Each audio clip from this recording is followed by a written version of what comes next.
All right, good afternoon, everyone. And welcome to the Ramsey County Board Workshop. Today's workshop, and I'm going to say it is Tuesday, October the 15th, 2024, 1:35, will be on our 2025 legislative platform proposals and update. A courtesy reminder that this board workshop is recorded and it is live streamed on Zoom webinar. There will be no votes taken during this workshop. And so why don't we start with introductions of commissioners and presenters around the table, and then we'll go to the rest of the room, which is pretty full. Yeah, it's a good topic. So Representative Rena Moran, Commissioner. I haven't done that in a long time. It was a legislative conversation. Yeah. That's totally what did it. You were tricky. Commissioner Rena Moran, District 4. Mary Jo McGuire, Commissioner District 2. I don't really want to. Commissioner District 4. Rafael Ortega, District 5. Commissioner Mai Chong, District 6. Commissioner Victoria Reinhardt, District 7. I still wanted to use a different title. Melissa Finnegan, Government Relations. Jennifer O'Rourke, Government Relations. Ling Becker, Ramsey County Manager. Okay, we'll start back here. Kate Molinaire, Social Services Deputy Director, I lead the Aging and Disability Services and Human Choices Division. Amy Waffle with Government Relations. Josh Olson, the Economic Development. Abby Phillips with Public Health and Health Program Supervisor. Susan Earl, she, her pronouns, interim CFO. Alex with the interim Deputy County Manager for Health. Karen Francois, Deputy County Manager for Information and Health Records. In the corner, right to your, yep. Very common. Deputy County Manager for Economic Growth and Community Development. Ash Bryant, Undersheriff Ramsey County. Veronica Jackson, Brief and Health Equity Administrator. Celeste Rodriguez with Security Income. Marissa Dillon, Planning Manager, Health and Wellness, Student Security Coordinator. Julie Wood, Government Relations. Me, change your clerk. Let's see how that worked out. All is that around. So I want to thank everyone for being here today. I'm excited to kick this off as the chair of the Legislative Committee. I would like to remind everyone that our vice chair is Commissioner Zone. So we plan to have a good time together. This is our first workshop on the platform, and we have a lot to get through today. So we want to have some good discussions about what is presented and other questions, ideas, and concerns that you have. The next time we will see this is in our official setting, will be on November 5th at the Legislative Committee of the Whole. We will spend about 15 to 20 minutes on the beginning. So I'm going to work with Director O'Rourke to keep us on time and on task. So the first 15 minutes, which I know is going to be a little bit difficult, but if we could not ask questions, that would be helpful, keeping us on track. With that, I'm going to hand this over to Director O'Rourke. Thank you, Madam Chair, and good afternoon, everyone. I'm Jennifer O'Rourke, Government Relations Director for the county. With me today, I have Melissa Finnegan, longtime Government Relations Specialist for the county, who will be presenting with me today. As we introduced ourselves, I would point out again in the audience, we have both Amy Wasilwick and Jolie Wood, who are our newest members of the team and have hit the ground running since they started in June. We're here today on this board workshop to present an update on the legislative platform for the coming session. We're going to have a short analysis of the 2025 state and federal political climates. Let's go to the agenda slide. Melissa, you're gonna need your help. We'll just get to the right slide here.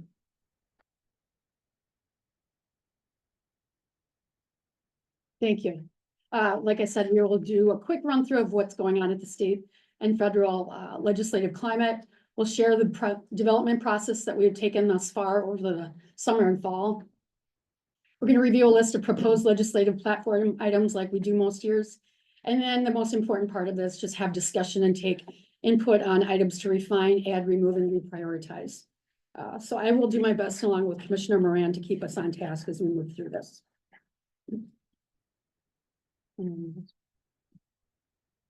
So state legislative outlook, you don't need me to tell you it's election season in Minnesota and actually across the nation. Almost everyone is on the ballot with the exception of Senator Tina Smith. Our 26-member state legislative delegation of Ramsey County legislators is well equipped should Democrats stay in the majority to assist us. We have 12 committee chairs that were with gavels last session. We should come in around the same number after the election. The only official retirement we have is Jamie Becker Finn in the Roseville area. We do have a couple of other folks in leadership positions. I would just remind folks in the room, Senate Majority Leader Aaron Murphy, and then Majority Whip Athena Hollins. Both have served, at least last year, as really good go-tos for us in terms of checking in the day-to-day work, along with our Ramsey County Legislative co-chairs of the delegation, Senator Mary Kunesh, and then Representative Samakab Hussein. There are a couple of interesting districts to keep an eye on election night, but we should have the same crew for the most part in both the House and the Senate. Right now, our breakdown is 25 Democrats and 1 Republican, with Representative Elliott Engen in the northern part of the county. And some of those borderline Washington County or Anoka County Ramsey districts are the ones that could swing on election night. Just as a reminder, a House majority would need 68 votes and a Senate majority would need 34. Soon after the election, we'll be keeping our eye on what the November forecast looks like. Typically that comes in the first week of December, and we're not the only ones that pay attention to it. But right now projections are up about 189 million. The governor's budget is being put together now as we speak, even though our current governor is busy around the nation, but that is clocked in to be announced on January 28th. From the folks we talked to, and I know you talked to, if Democrats stay in control, they'll likely want a bonding bill. Last year, they did not complete a bonding bill. Senator Sandy Pappas, of course, is a Ramsey County legislator and chairs that on the Senate side. In the House, it has been Representative Thule from North Minneapolis. And then the last point I'd just like to have folks keep in mind, it may seem like a pretty small thing to a lot of you, but the state office building is under major reconstruction, and they closed offices about 2 days after the regular session. All of those legislators now have offices in a building called the Centennial Building, which is across the way. I think for next session, it would be similar to how it was when they closed down the Capitol or when Governor Dayton moved out of the Capitol. You know, people will be meeting in different parts of the buildings. You won't be able to walk into the state office building like you would have been before. We're here to help with a lot of that, but I would look for more virtual meetings and people just wanting to meet outside the Capitol complex. Most of the legislators we talked to are not very excited about moving into a cube in the Centennial Building. Shifting gears to our federal legislative outlook, I'd point out both of our state and federal contract lobbyists helped put these slides together. Our delegation on the federal front is still well positioned to support Ramsey County. Senator Smith is, again, the only one not on the ballot. Senator Klobuchar and Congresswoman McCollum are on the ballot this fall. A lot of folks are watching those two bodies as they could possibly swing either way and flip, if you will, with, possibly Congresswoman McCollum might get a gavel back, which would be really great. She's an appropriator, and that's a major big deal. Senator Klobuchar, I don't think we hear about it as much, but she chairs some pretty important committees, including the inauguration committee, which I learned recently about. So we'll be wanting to watch all of that election night too. The hurricanes that have taken place could generate a need for Congress to be called back before November to deal with some emergency spending. Congress did pass a continuing resolution at the end of September that basically puts, I think, spending on par until the end of the year. Post-election, the political landscape will really influence the direction of any lame duck session and what they would take up. Appropriations bills are likely to come back and be resumed. Earmarks would likely be a part of that. And then some of the other bills that we watch a lot about, the defense authorization, the farm bill, and then one that our new county manager taught me about a lot over the last 18 months is the WIOA, which is the Workforce Innovation Opportunity Act. Could easily be taken up as part of these. It was pointed out to me too last week, as most of you, some of you might know, Senator Klobuchar came to an event at Emergency. the ECC. And, It is what? Emergency communications center. she was talking, I wasn't able to be there, but others were. And she was talking about a bill that would have made some changes for emergency response providers. You were there, I was not. Yeah. I was not there either. Oh, But I was unable to be there. just, it was pointed out to me by our lobbyists that this actually could be brought up and taken care of in a lame duck session as well, so. And it was about the emergency responders, the 911 operators, Right. and providing them, what is it called? It was a next Oh, generation yeah. technology. I'm sorry, DCM Reyes, you did not Oh. introduce yourself. Yeah. Could you please I didn't know introduce you were yourself? here. I'm sorry. That's okay, that's okay. But it was supporting next generation technology for the 911 emergency center. And so that's really exciting. It's an opportunity for us to ensure that we have the technology necessary to operate during emergencies, so that 911 continues to stay on during critical incidents. So that's what it was all about. I thought it was, I'm sorry, I thought it was also Sure. about making the responders essential, or was it called essential? Employees. Yeah, yep, protected service, essential, yeah, protected service that was discussed as well. Okay. Madam Chair, Yes. thank you. Just to let you know, and thank you, Deputy County Manager Reyes. Because I sit on the Public Safety Committee of AMC, this is on the radar, of course, of every county in the state. So it's going to be on your list of priorities. It came out as a priority for the Public Safety Committee to support the emergency 911 and the systems. So we're gonna, maybe we'll talk about it at the end of the meeting, is as we come up to District 10, where we all get to vote, and I'm gonna encourage all of us to be at that meeting, because that's the only time you can vote is to be there in person. But maybe at the end of this meeting, Madam Chair, if we could talk about maybe some of the things that we're gonna all vote for as we prioritize the ballot. I mean, we'll get a ballot of issues for AMC and we'll wanna vote on that. And you've been great, Director O'Rourke, about helping give us some guidance on that too, so. Maybe we'll be able to speak about that later. Thanks. Sorry. We'd be I'm happy throwing- to. I'm throwing that in, right now. I just remembered it, yeah. Good idea. Yeah. Madam Chair. Yes, Commissioner. No time for you. Yeah, no. We're not doing questions. Go ahead. It lasted a little long. No, go ahead. I was gonna say, how come she's getting all the time and. Commissioner McGuire. Okay. I'll jump in. Yes, go ahead. Thank you, Madam Chair. We added this slide. This is maybe new and different from other years, but we wanted to share with you a little bit about how we approach this work at the Capitol and within the different organizations we all work with. First and foremost, I want to just thank you for being supportive of us over the years and allowing us to add and expand our team. It goes without saying that we're going to be present at the Capitol, and we actually really enjoy all the external relations work, whether it's with AMC or getting to go to a NACO conference or whatever.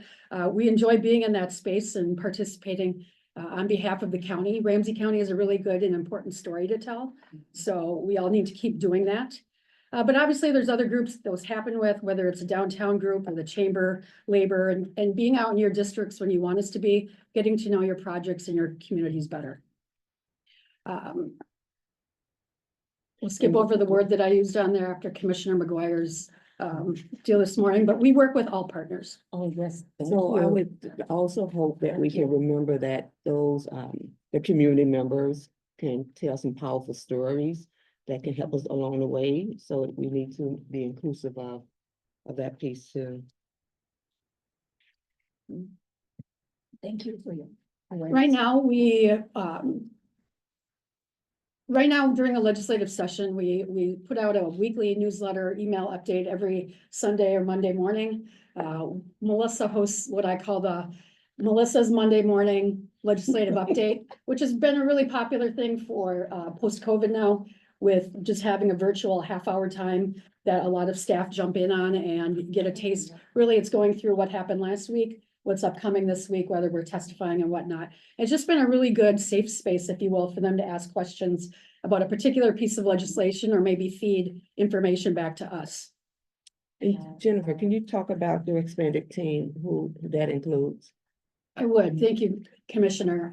Going back to the first bullet, like I said earlier, our expanded team, we went through a hiring process last session and ended with Amy Wozlowick, who of course is formerly was an aide and formerly was a legislator, who's been great on the team. And we hired Jolie Wood, who's also in the room, who brings a whole wealth of experience, both in policy and position development to our team. And, you know, in some ways it felt kind of weird, if you will, hiring people at the end of session, but we've just had such a great summer and fall, getting to know the issues better and having more time and talent to delve into things, that I would recommend people do all their hiring that way.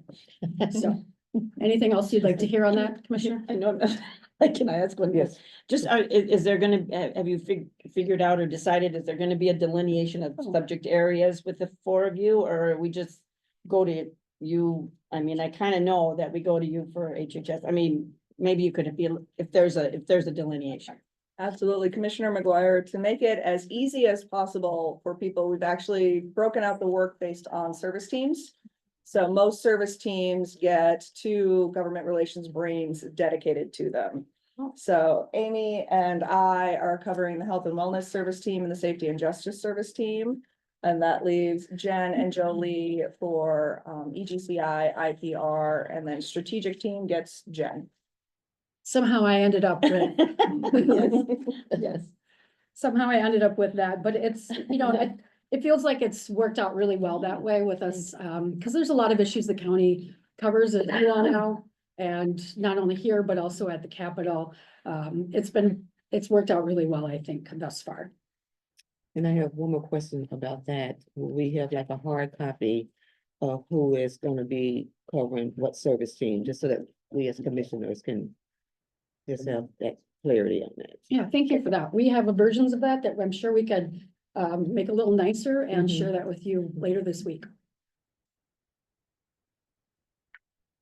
I'd point out, we do have some contract assistance with Goff Public here on the state side. Last session, the last 2 sessions, we've had Pool Haas helping us out on some of the home unsheltered funding work, and then Aurora Strategies, which you would know as Mike Erlinson and team on the federal front. You know, we use those contracts, if you will, in a variety of ways, whether it's picking up information or helping us get a meeting with certain leadership or helping us out, quite frankly, when something goes awry. We used our federal folks this summer when it turns out we'd missed a deadline in applying for some federal agency work. So I just use those as examples that it makes a lot of sense to have even a small contract to be assisting on some of this work. Let me get back to my notes here. Working to provide more opportunities and learning for employees. You know, we're always interested in helping our fellow colleagues here at the county get to know the Capitol better and helping them out with talking points, testifying and whatnot. And then also, I just got to get a little plug in here, reminding folks that they need to work through government relations, and we're here to help. As a 2-person shop, I was always very vocal about, I know a lot of people are doing government relations here at the county. You guys are all doing government relations. Ryan O'Connor was really good at doing government relations as he had childcare with the chief of staff for the governor. Of course, they were going to talk in the hallways sometimes. It's just important that we're sharing the information back and forth when we can. So that's been an important message to get back out to particularly employees around here. And then finally on this, the final bullet here, we call it legislative team during the legislative session. And the last few years, that's been headed up by Commissioner Moran. Now we have Vice Chair Commissioner Jean helping out with some of that work. But we meet regularly during the off season. But during the legislative session, we've typically done these meetings either at the Capitol or Zooms to go through the calendar. They're really first points of contact for us as lobbyists, along with the board chair, in determining who's going to testify, or if there's a special meeting coming up, or asking somebody in our legislative delegation to do work. We use those, you commissioners like that in a lot of different ways. So moving along here, this has been the cover of our board, our platform the last couple of years. It's an 18-page document. I will point out, often people are pretty critical about it being so long. All of our friends, whether they're St. Paul or the city of Minneapolis or Hennepin County, have documents just as long. They serve a purpose, and we look forward to having that done later in December. Just to remind you where we're at, this is a timeline of our development process. We're about halfway through at this point. Up to now, we've been working with you all as commissioners. We had one-on-ones with just about everybody. And then we also met with subject matter experts moving along the process. We did kick it off in August. Melissa made a presentation to SMT, the strategic senior management team, and presented, we rolled out a worksheet, if you will, that people with new ideas or major changes to the platform were asked to fill it out. To a lot of the same information you see in an RBA. What is the community impact? What are the racial equity impacts? How much is this going to save the county? How much would it cost the county? You know, who are some of our partners and opposition or coalition partners in this space? The next time you'll see us in an official setting will be a legislative committee of the whole on election day. After that, we've got final board approval on December 17th.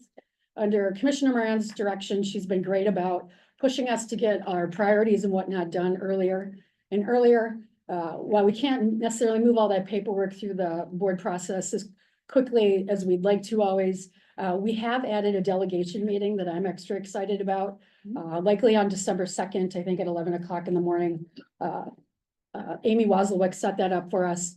And that would be a point, probably a virtual meeting, maybe in person, a chance to sit down with our legislators and just talk about shared priorities, both on their side and, you know, what we're likely to be going for.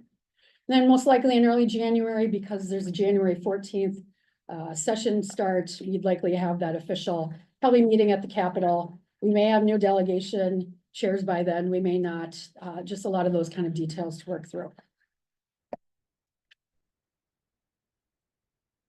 Got some themes here we'd like to share with you. You know, as we met with the executive team to go through what was coming in and sitting down with County Manager Becker a few times, we really honed in on the work of the county and the idea of doing what we need to do super well.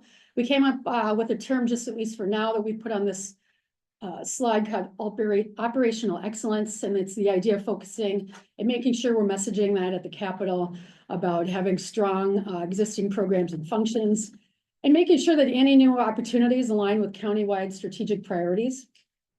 I'll use this as a spot to share, you know, we've had a few legislators over the last couple of years who have pulled us aside at the end of session and said, oh, we're going to give you $1.5 million to do this. And it's never enough money. And you tell them that, but we maybe need to get better at saying the word no when they want to just give us a little bit of money to do something that really kind of becomes a new mandate. Also included on here, no surprises, but being strong in the message of full funding for any new and current mandates. It's a big one for counties. And then making sure any Ramsey County priorities are included in a bonding bill. And I guess I'll ask County Manager if you have anything to add. No, I think you articulated it great, Jen. I think we really want to focus on these core things that ensure that we're delivering the many services to our residents that, you know, we're required to do, and making sure we have the resources to do that. So, thank you. Thanks. Yeah. So as you know, in the platform booklet, we always include priority issues, and I credit the former county manager in helping us have a small handful of things that are sort of our elevator speech as we're talking to legislators and others. But these are just some of the things that have percolated, if you will, in the discussions over the last 2 or 3 months. A fair county program made formula that's fair for Ramsey County. We need to do better in that space. a bonding bill again that includes Ramsey County priorities.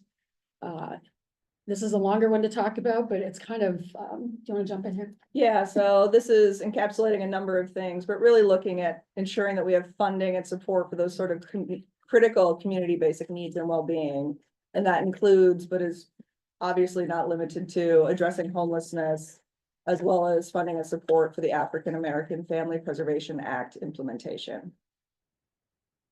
And then the final bullet on this, also great idea, from the county manager, but just really leveraging better and telling our story I have a better. Question here. Yes. Commissioner Ortega. One quick question, Madam Chair. Do we have a definition for what a fair CPA is? Hmm. Thank you, Commissioner. In short, fair is the word I put up there. Okay, So I don't know that we need to keep using that, but what's nice about the CPA formula is it's pretty simple. And right now, Ramsey and Hennepin are capped in a certain part of the formula, and nobody necessarily has a good reason why, other than they all, I think in the past, they've thought we had a lot of property wealth, or that we didn't need the funding as much as others. So to me, that's not a fair part of the formula. gotcha, but we need to put a number to that, or The dollar amount right now, you know, as we talked with other staff who are in the room, is we lose about $19 million A year. a year in that formula because of the way it runs right now. and so but I get it, but my point is we need to clearly say what it is we want. Yeah. Fair doesn't, So we might have to move a bill that says we need to change the formula. okay, Right, we need whatever to have that like is. clear language about what we're trying to do, and so that the current language creates an inequity within the biggest counties in the state. It should be one would be Ramsey County. Commissioner Okay, Reinhardt. I had put a star next to this. Are we gonna be able to come back and talk about these? Because I've had a long conversation with Julie Ring at AMC, and so. Do I you know wanna what do that it now? conversation was like, but yes, we will come back. We'll come back to it. I Okay. think I know what So that put me on the conversation list. I had it too. There's a Okay. number of us that are. Yes, that are we wanna talk about- concerned. We want to talk about this, Yes. how we present this. Mhm. Thank you for that. We're gonna dive in on the smaller issues, and a lot of them are quite small, so maybe we can whip through those, and so we have lots of time to talk about other priorities here. Just finally, being able to tell our story about some of the great work that we've done, you know, around workforce or appropriate response and some of other ARPA work. There's a good story to tell there, and some of it will have a funding cliff on it, quite frankly. So we'll need to keep that front and center.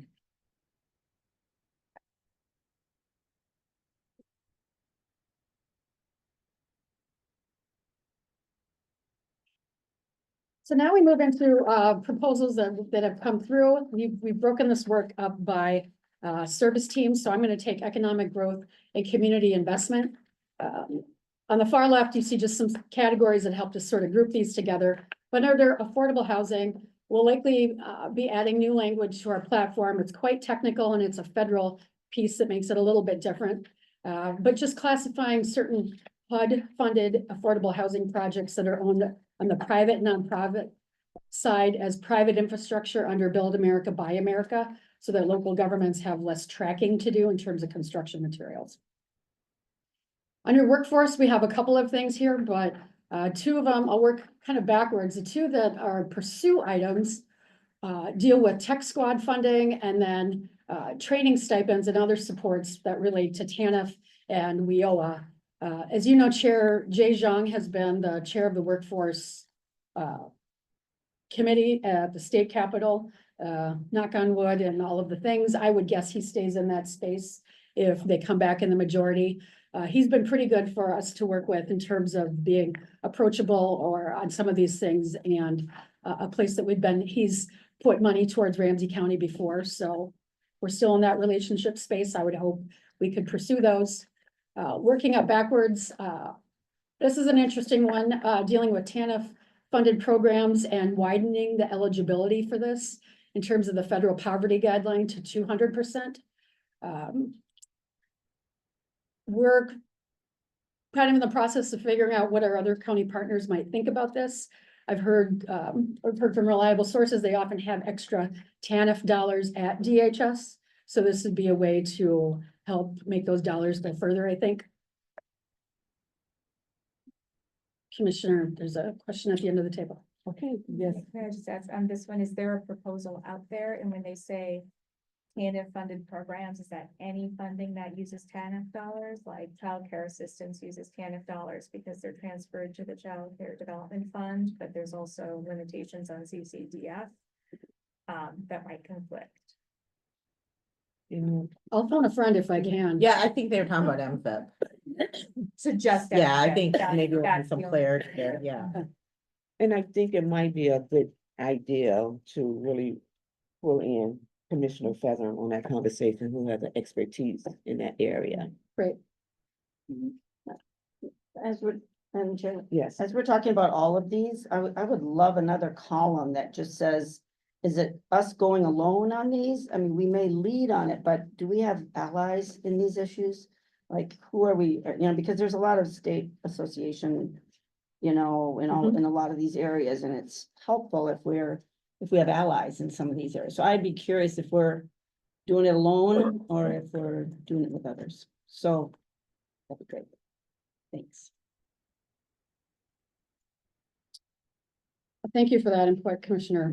And I- That's a I mean, I longer know answer. we value partnerships, and it helps to have, if we have an association with us or against us. I mean, I'm not talking AMC, I'm talking AMC and others, Mhm. but, the Social Service Association, all the different affiliates that we have, SHAC, will we have the support of these associations, or are we going off on our own?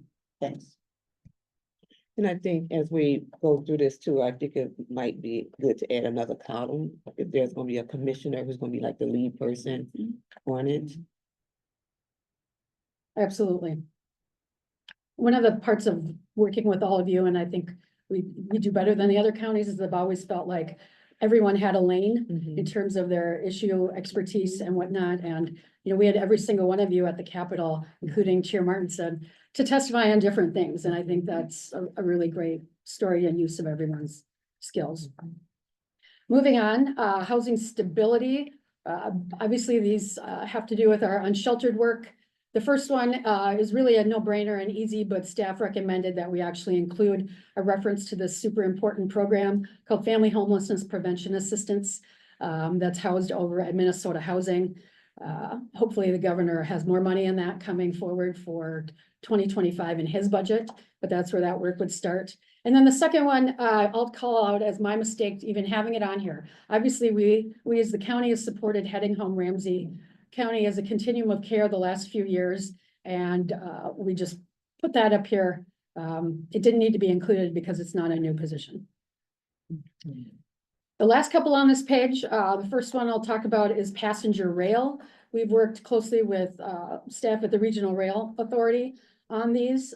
Last session, Commissioner Ortega, you were helpful in being at the Capitol to advocate for some of our liability insurance costs at Union Depot that just fall on us because we're the owners of Union Depot. We will be going back, it looks like, to pursue more funding in that area. The other one on here is just really relates back to MnDOT, and it's the larger one, funding for passenger rail, planning, design, and implementation and operation, as well as freight improvements. That's more of a Office of Railroad Safety, I think it's called, or Office of Passenger Rail. That's at MnDOT. We would need to be a pursuer in that space just because we're one of the few passenger rail projects that's out there already, but I highlight it for you today. And then finally, very, very important issue that I think will take up a lot of energy for all of us and other partners is the downtown revitalization work for next session. One particular bill that came about last year, the city led on, and they and some of the developer partners were a little bit late, just dealt with what they call a CUB credit, which is commercial underutilized buildings and having a tax credit for developers in that space. There's a cost to that, obviously, so that would be a supportive one for us, but something we did not have in our platform that I think we want to have call out for 2025. And I'm gonna turn it over to Melissa, if that's all right. Just before I forget on that, cup. You know, the downtown council is one really moving on some of this stuff in the city. I think we need to be clear of what is being proposed, because I keep hearing different scenarios. Okay, And I'm not being negative, I'm just saying they're probably trying to clarify things among themselves, but just so we're clear. okay. So commissioners, moving on to ideas coming out of health and wellness. The first one is a support item for our state platform related to MinChoice's cost relief for lead agencies. This ties back to that theme we mentioned of full funding for any new and existing mandates. So in 2017, there was a cost shift to counties away from DHS to do MinChoice's work. Counties are currently paying over 18% of the non-federal share for MinChoice's costs.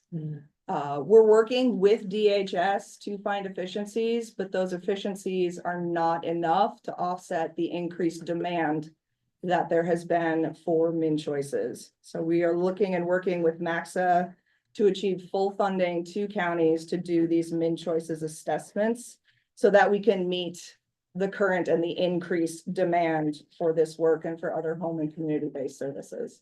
Okay, so this says support. So who will be leading this? MAXA has it currently in their platform development process as well, and if it is approved by that organization, they will take the lead. Okay. The next item is related to our food security work, and this would be a support item for the state and federal platform. Looking at policy change or funding to allow for food growing spaces in urban areas that would increase economic resiliency, urban agriculture, and the local food economy. There's a number of different places that this legislation could come from and could look like. It could look like promoting community gardens, promoting land trusts, supporting new and emerging farmers, expanding and enhancing urban farms. It's very broad in this area.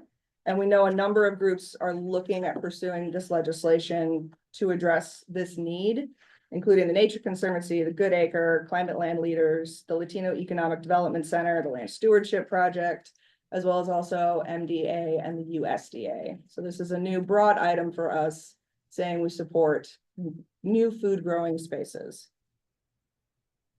The next item is actually a placeholder pending a board workshop that you are going to have in November. But we do have an item saying maintain mental health crisis grant flexibility. This is tied to the mental health crisis billing that was brought up recently. The mental health crisis grant pays for a portion of that work. And we want to be sure that we maintain the ability as a county to decide how to spend those grant dollars in a way that works best for our community. Can you share what that looks like? Are we getting an abundance of money around mental health for? We're in a mental health crisis. And so what do that look like?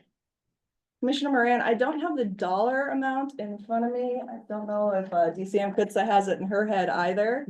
I think you will get more information on what that looks like in more detail in that board workshop in November.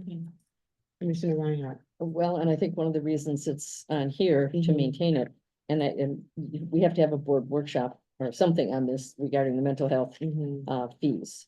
And we get this money, and Hennepin County, for example, uses theirs to offset the cost that isn't covered by insurance. Okay, we bill. And so that's how come we're having a workshop. I believe it's the first part of what? November 12th. November 12th, so that we figure out what we're gonna do, because we have not changed that. And so what's happening is at the legislature, they're looking at it because we get the money, but we're not using it for the same way that Hennepin County and other counties are using it.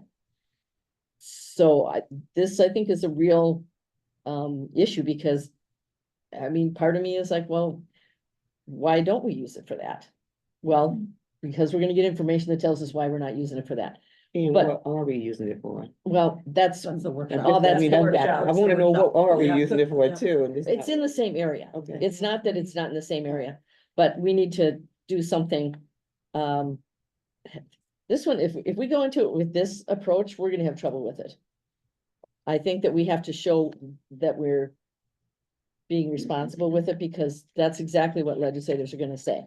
If you don't choose to use it there, then we'll make you use it there, and therefore you lose your flexibility. And the way this is written, it's like, please let us do what we want to do with our money. Well, they don't like what we're doing with their money. Oh, really? So that's, I just wanted to flag that for you, because it doesn't look like a big deal, but it's gonna be a big deal. But what we do on November 12th, or the direction we take on November 12th, is gonna really help us if in fact we have to do, do something different with the money. Because if it comes out of one spot, one pot, we have to replace it some other way. So, anyway, sorry, I just wanted to make sure that you knew what this really was. Which I don't yet, but I will. Okay. Okay. You know, I get what you're saying, and I'm not disagreeing with you in any way, but for us internally, I think we need to look on that workshop, what all of the mental health issues Yes. are, okay? What all of them are. Then that price tag is gonna be bigger than anything the state's gonna lose. Then we could see how we satisfy that state, but I don't want A partial. a crisis created by the state to dictate how we're gonna do business. Right, yeah. I like that. That's Well, so and the important. point here is, it's not about the flexibility, it's about the amount of money that we have. And so if we had additional funds to actually cover these things that we need to have covered, and that should be part of the evaluation that goes on. It's the flexibility to me is not the issue. It's the amount of money that we get that's the issue. Yeah, because we're just getting grants. That doesn't sound like a big pot of money to me, but I don't know that. Right, and so what are we doing with the mental health?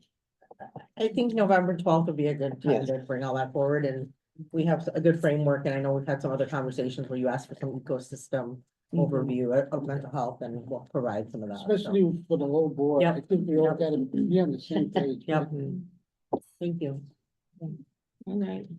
The next item, I apologize, there is a typo on this line. This will be a lead item, a pursue item, not a support one. And it's about capping the annual cost increases for individuals who get treatment at those inpatient state-operated facilities. So as you know, counties are responsible for covering the cost of treatment for people at those state-operated facilities. And over the past several years, the amount that we have been charged for that has been increasing at a rate well above the consumer price index, and that puts a strain on our county budget. And then it makes it difficult for us to fund other things in the mental health area and social services. So this proposal would be to put a cap on those annual cost increases tied to the consumer price index. And that way we can ensure that those cost adjustments are aligned with broader economic conditions rather than just what DHS decides that they should be. We've had, I know Director Thompson has reached out to Maxa on this and having conversations with other counties who would also benefit from this change. And maybe some oversight too on what's happening within these facilities that we keep seeing this increase in rising costs. Thanks. Go ahead. Thanks. All right. Just And then, sometimes, don't you think every county is feeling this? I Probably. mean, every county is feeling this. I think it's on our list that we get to vote on. Just because I've seen the list. In fact, I'm making copies just for your information. We're making copies of the ballot so we can all look at it at the end. I just asked Selena to do that. So, but I believe something, well, maybe not this particular thing, but there's a number of things that I think, every county in the state is struggling, especially the metro counties are really concerned about this. So there's a lot going on statewide about these issues. So anyway, I'm glad she's talking to Maxa. There's definitely a need for these state operated facilities and especially the costs that they are to everybody, every county struggling. Commissioner Reinhardt. Okay, first of all, you said that's not support, we're leading on That that would one? be a lead one for us. Leading, okay. And then I think it needs to be clear here that we're capping the annual cost increases from MDH, right? DHS. DHS, sorry, for individuals, because otherwise I read it, Oh, yeah. It was like, no, we need the money. We don't want them to cap us. We want to cap Mhm. them. So that needs to be clear Very here. clear, Mhm. yes.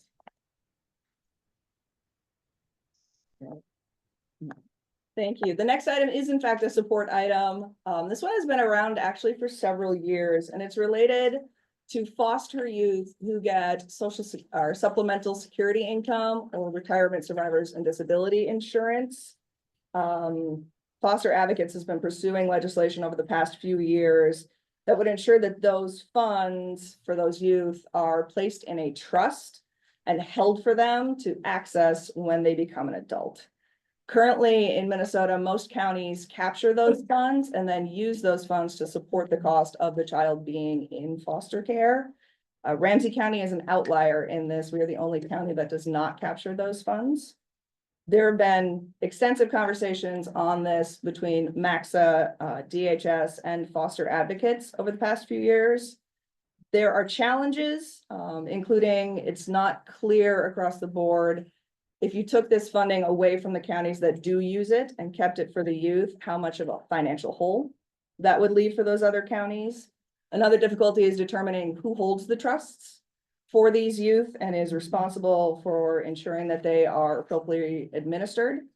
DHS is currently in the process of doing a study with a report and recommendations that is due to the legislature in January of 2025.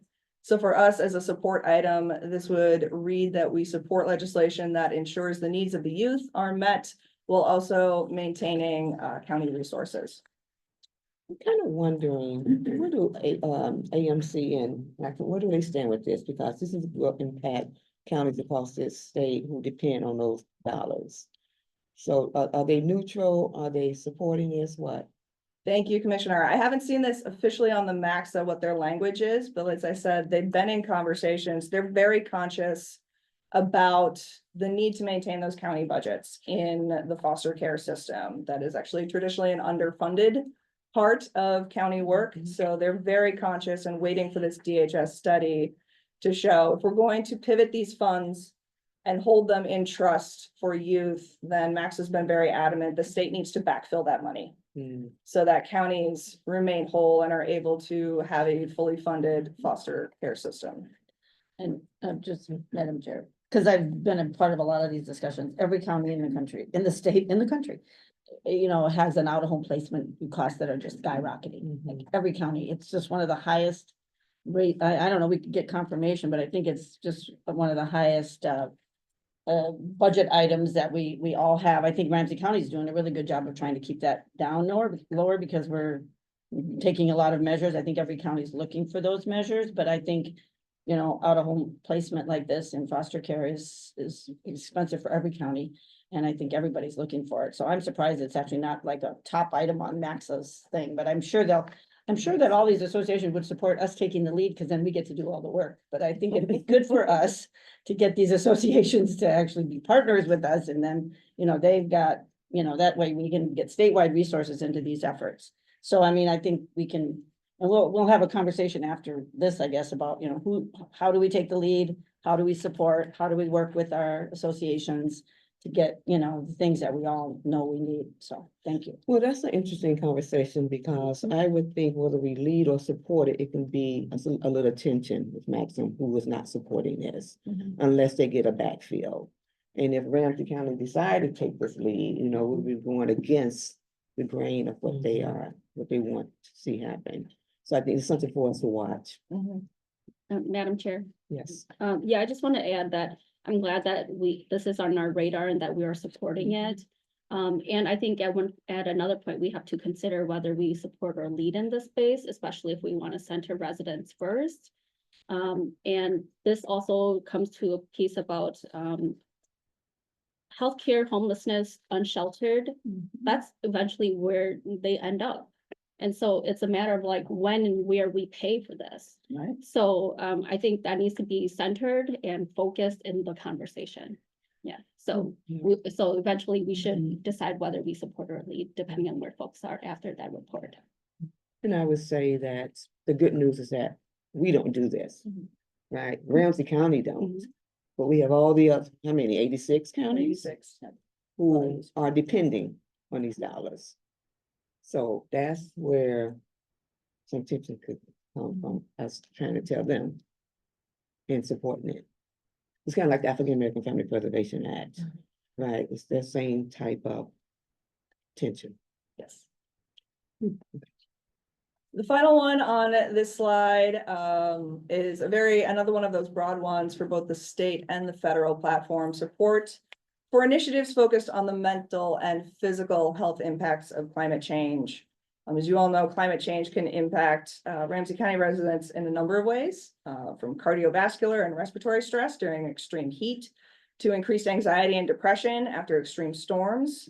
And our climate vulnerable populations often face worse health outcomes due to compounding effects of racism, poverty, chronic illness, and other stressors.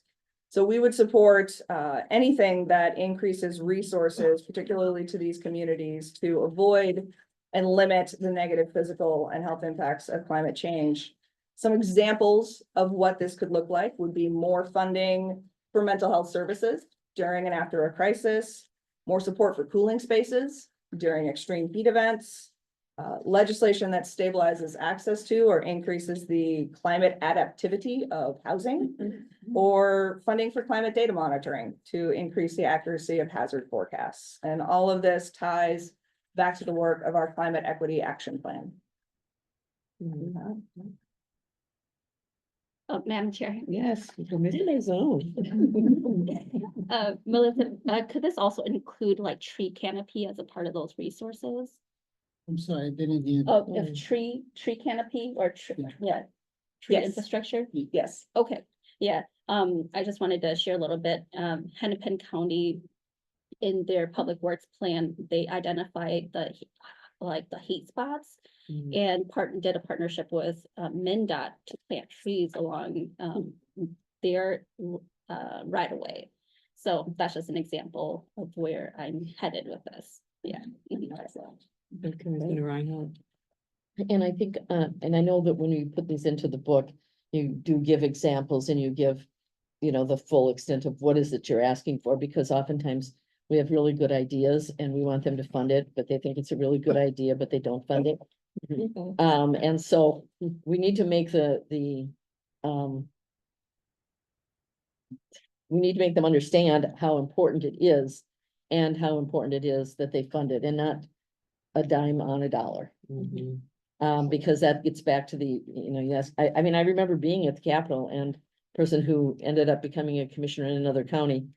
When I said something was an unfunded mandate, she said, no, we give you 10 cents on the dollar. And I thought, can I just sit here and keep my face looking like really? Because that happens. That it's a really good idea. We want you to do it. We'll give you a little bit of money so that we can say it's state sponsored, but it's not. And so I think having real world examples like the tree canopy, to talk about what it means, basically telling a story, which we've done usually in our packets too, is some sort of a story about why. And why is it important that you fund it? And it's a statewide issue and whatever it is, but the stories seem to be what people are paying attention to. I mean, when for example, when we talked about the anaerobic digester, and I know that's part of what's coming up here too, but when we talked about the fact that it destroys PFAS, man, I'll tell you, the people around the table were really perking up and going, oh my gosh. So anyway, stories help. Thank you, Commissioner. Moving on to some of the other service teams, safety and justice, information, public records, and the strategic team. In safety and justice, the first one in there came to us from the Ramsey County Attorney's Office. And it's related to the auto theft prevention grant. And that grant is funded from a surcharge, which is collected on automobile insurance. That surcharge is 50 cents per vehicle for every 6 months of insurance, so $1 a year. And that fund then supports auto theft prevention, and there are always more funds requested than are available. So the proposal would be to increase the amount of funds available by increasing that surcharge up to $1 per vehicle per 6 months, so $2 a year. I would point out, that 50% surcharge has not changed since I became a licensed driver, which was a while ago. That's a long time. Um, So it was, yeah, it was 1996, I think, when that was Mm. changed. Madam Chair, Yeah. I just have to say that I carried that bill. Oh, That $100 surcharge on it for the year. It was opposed, and the governor actually vetoed it the first time, but then it was Carlson. He came back after he'd seen an ad on and he'd said another state had been doing it and they'd been funding auto theft prevention. He goes, why aren't we doing that? And they go, oh, sorry, Governor, you vetoed that bill. He goes, well, bring it back. I'm gonna do that. So we do have it, but it's a cute story, but anyway, so, but what I understand, and I'd like clarification on this, is that it does go to the state, and unfortunately, like all funds, the whole amount doesn't actually go to auto theft prevention. It's collected, and it's supposed to go to auto theft prevention, but we don't even get the whole thing. So I would like some clarification on that. I mean, I don't disagree that we could increase it because we need a lot of money. I mean, we need more resources in auto theft prevention, and it really does work. Everyone who's doing it will tell you that it works. But, and I don't have any opposition to increasing it, but I want to make sure that amount is getting allocated, because I think the state in its wisdom likes to take those pots of money and use it for other things. And so just, I think to double check that, but I don't have, I mean, I think we need these resources in it, and $2 a year isn't so bad. But, I'm excited that he's taking it on. Yeah, no, I carried that bill in the legislature. So, So- Ramsey County Attorney's Office would lead on this. yes, that is correct. Yeah, they have to find a champion legislator. And Madam Chair, Yes, just, and just to Commissioner Jean. clarify, you lobby for you as in like your Oh, yeah, office right. lobbies for the county attorney's office too, right? Commissioner Jean, the county attorney's office actually does have a contract lobbyist. Oh, That okay. they've had, the same lobbyist for any number of years, and she does an excellent job of taking the lead on their priority items and doing that work. Yeah. Commissioner Reinhardt. But is there a possibility that there would be something in the county attorney's legislative agenda that's not on ours? Because that doesn't seem right to me, I can jump in on that, Madam Chair. or the sheriff, as far as that goes. I don't know. I would say, County Attorney Choi, sometimes brings forward legislation that might be more progressive than what, the straight up Minnesota County Attorneys Association has on their legislative agenda. Yeah. They're also putting their agenda together right now, probably as an association for 2025.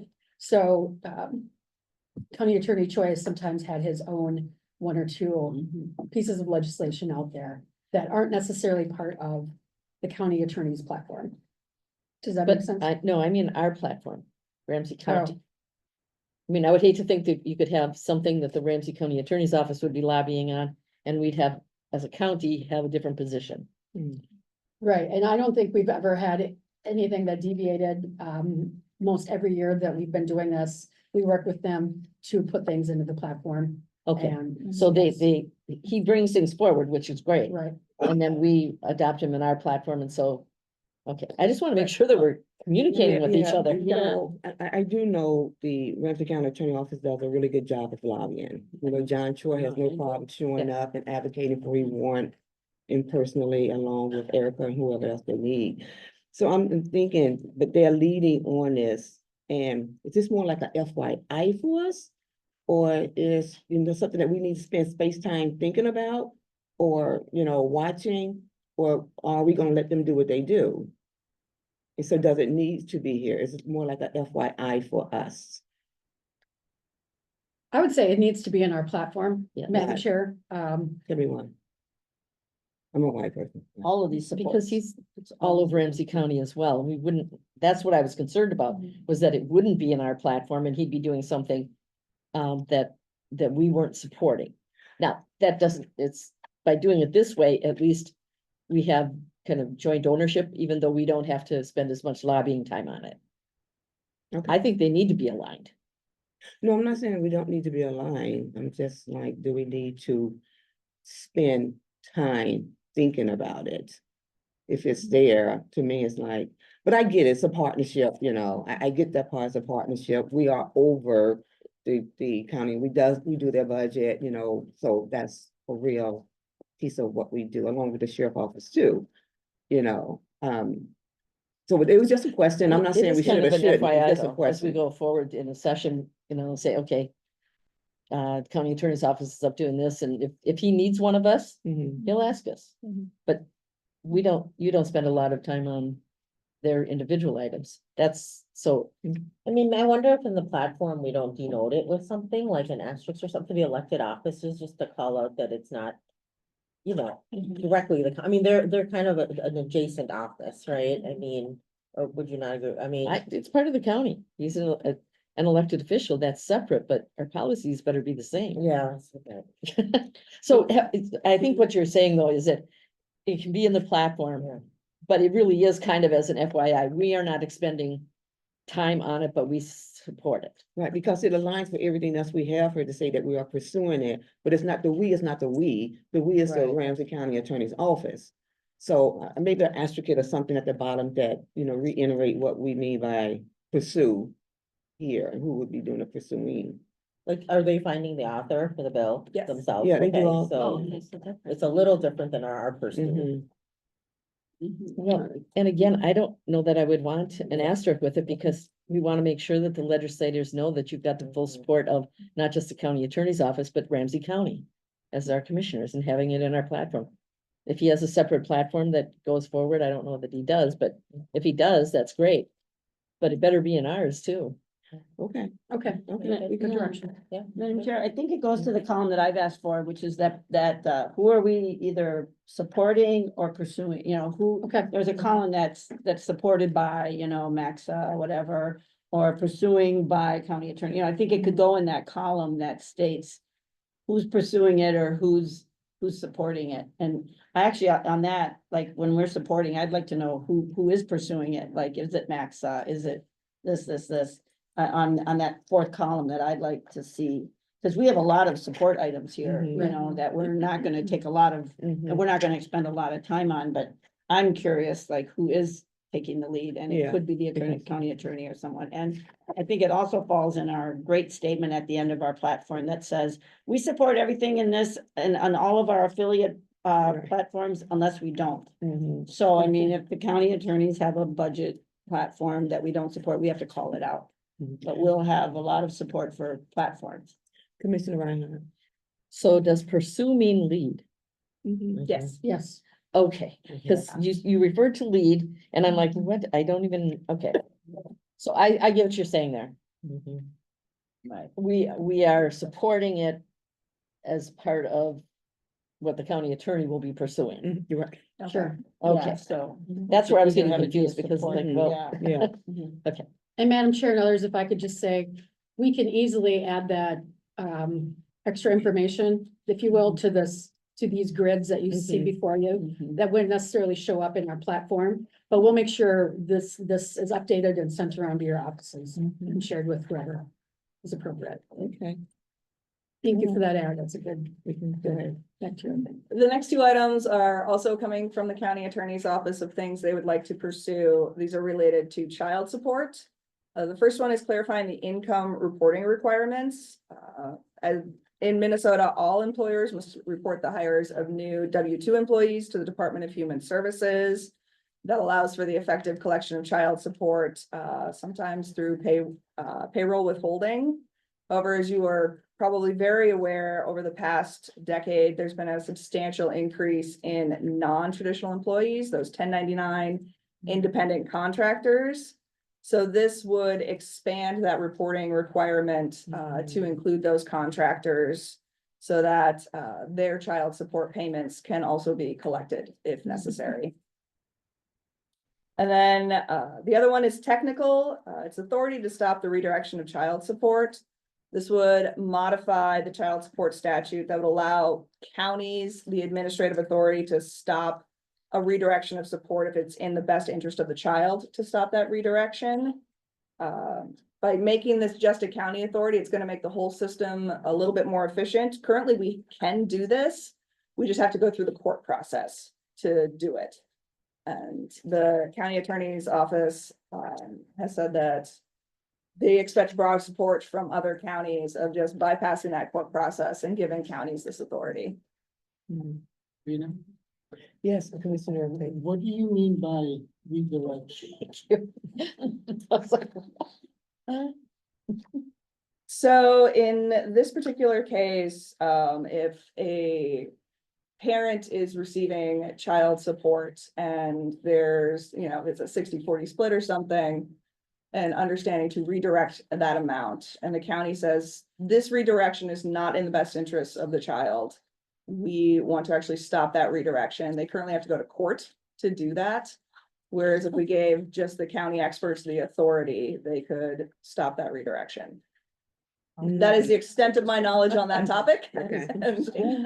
Who would do the redirect? I am not an County expert in this area, so I can get you better answers from the county attorney's office. Cause Probably the county attorney, because they're removing the courts out the way. yeah, Yeah. I just wanna make sure there's no harm, unintended harm to communities. Yeah. That's all I'm. Wow, there could be many different factors that goes into that. I All right, mean, we're gonna. it sounds like with redirection, it sounds like it would be a bad thing. Yeah. You know, Mhm. when is it a good thing to not get the money to the child? So I just want to have the same information, that's all. Absolutely.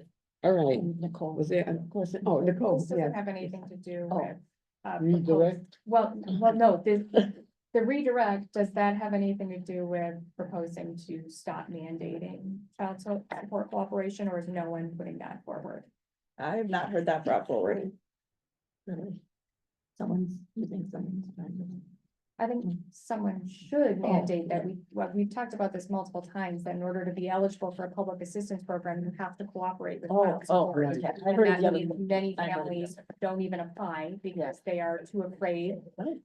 They don't understand the good cause exemption, or they are too afraid of the former absent parent to try to ask them to submit child support, and so they forego benefits and opportunities because our programs require people to cooperate. I think we need to work on that issue. Wow, yeah. Well, We've and talked about this and- before, but Yeah. if it's and- not on our agenda, I think it should be. Yeah. And those are the type of Mhm. unintended Some consequences of that, those might, that I I'm don't know how talking. many are federal requirements and how many are state though, so that would be my question. I think that there aren't as many federal as maybe we implement at a state level, but I'm not remembering exactly. And the reality is, if they got the money, they probably wouldn't need the additional support, but they're not getting the money either. Well, Child a lot of times they force them to cooperate with child support and that money just goes back to the county, so they don't actually see. Oh, it. yes, you're right, you're right. Which- If I can just jump in on that last one here, I pulled up the form that the county attorney's office submitted to us. So they currently, this is on the redirection of child support, they currently have the ability to start the redirection, but not stop it. So they're just looking for the ability to do that stop piece. They can already start it, they're just looking at technical fix to do the other piece of it. I still don't know what redirection means Okay. and from Well, who. maybe that's a Ramsey County Attorney Office workshop or something. Well, we don't know where it's But being we're redirected not to, but here. her issue Yeah. is different. Yeah, I that's a mean, different issue. and you have brought that up before. But we don't have the answers here, so we're gonna keep moving Yeah. on. Yeah, But Madam Chair, may I just ask that if we can get a memo from them? Yeah. It would be, that would do. Yeah, sure. Yeah. Mhm. Madam Chair, I don't want to lose what Commissioner Fretham brought up. Neither, but- And because it's not on this list now, and I want to make sure that it gets on the list. Got it. She's got it circled, we're good. Okay. I saw them I have taking made lots a of note. notes. Yeah. Yes, Thank you. Thank you. The next idea was brought forward by the Ramsey County Sheriff's Office, but it would be an item that would be pursued by Ramsey County coming out of the Safety and Justice team. And this is looking at a Pathways to Reintegration pilot program. And that program would be designed to offer pretrial individuals an opportunity to be released between their court dates, as long as they are participating in a structured program that includes employment assistance, housing support, behavioral programming, and victim reconciliation. They envision that this pilot would be for about 30 participants with a mix of different charges for a duration of about 6 months per participant. They're looking at it over a span of 3 years as a pilot project, costing a total over those 3 years of $2.3 million. And they're gonna pursue this. This is one, like I said, the sheriff's office brought it up as an idea, but they have noted correctly that it aligns with a lot of the work that is currently being done in our safety and justice service team. Mm, So they would look to the county to pursue it with the support of the sheriff's office. okay. So, Madam Chair, so yeah, on that point, so it does sound like programs we're already doing, so he's supporting he's supporting the efforts that I thought we already sort of had in place, but maybe not. Is it in a little different way? I would love more clarification on, I mean, I'm glad he's supporting what the county's doing. And maybe I guess we can all use resources. But I mean, I guess we have to decide, right, if you're gonna pursue it, is this just because the sheriff supports it, is this the main thing we wanna support? I just need more clarification on all of that. I mean, in this whole realm of criminal justice, reintegration, all of that. I think we can take this one as a follow-up too and just make sure there's not duplication and that we're aligning, you know, the things that he wants to Yeah. do that are preventative, that there's either complementary or non-duplicative, or that, you know, other things that we're doing still count for those, For sure. those benefits Thank too, you. right? So Thank maybe, you. so Yeah. we'll I have a mean, conversation with the I'm sheriff's office. confident that we need more resources in almost every area of what we're working on. So is this the one we want Yeah. to do? Yeah. And yeah, so It is a thank you. good plan to say that we're holding people in jail, Mhm. right, when they could be released out into the community, but we Mhm. wanna make sure they're doing it safely and following the Right. program that's gonna assist them. Right. And saying that if we do it and do it in a higher number, 30 participants, this is the cost. It's a dollar associated with that. Right, so you're right. The question is, do we pursue it? Do we have a Mhm. strong advocate in the sheriff office to testify and all those other good things in these Mhm. instances? Madam Chair, Well, we're and we gonna want ask to the make sure the state things that 4.3 people million. might be already Right. doing that are county programs would also qualify to get them some exemption too to be released, so, yeah. We're gonna ask the state for $2.3 million. I want to make sure it's an ask that we need, you know, or above other needs, you know. Reinhardt and then Ortega. Well, and it sounds when you do a pilot program, you're generally trying to pull the things together that we're doing in different areas. So finding out what we are already doing, finding out how it would fit into this program. But a pilot program is generally to see, does this plan work? Mm, And if it does, then you can expand it. mhm. And it sounds like it's just basically, yes, we're doing probably every part of this some way in different areas, but we don't necessarily have it so that we can monitor it as a program. Okay, we're in at 3 o'clock. We have about 12 minutes left in this workshop, Ortega. So we might need to go through it after your question. Real quick. On this issue, maybe we need more clarification. The first thing that came to my mind is this a way to bring down the population in our jails? Mhm, And if it is, then I think it adds to the discussion. mhm. We're looking at it now too narrow. So let's, because if it lowers the population that we have in there, then it moves the needle on some other issues, including the budget. Cause there's a Chair. cost associated with people sitting there too. Yeah, that's what I mean. Madam Chair, I hope that we can go past 3 o'clock. This is the only Yeah. time we're gonna have a chance to look at this before November, and I didn't ask questions in the first part Right, because we you got a told me lot not to to, and I wanna discuss. go back to those.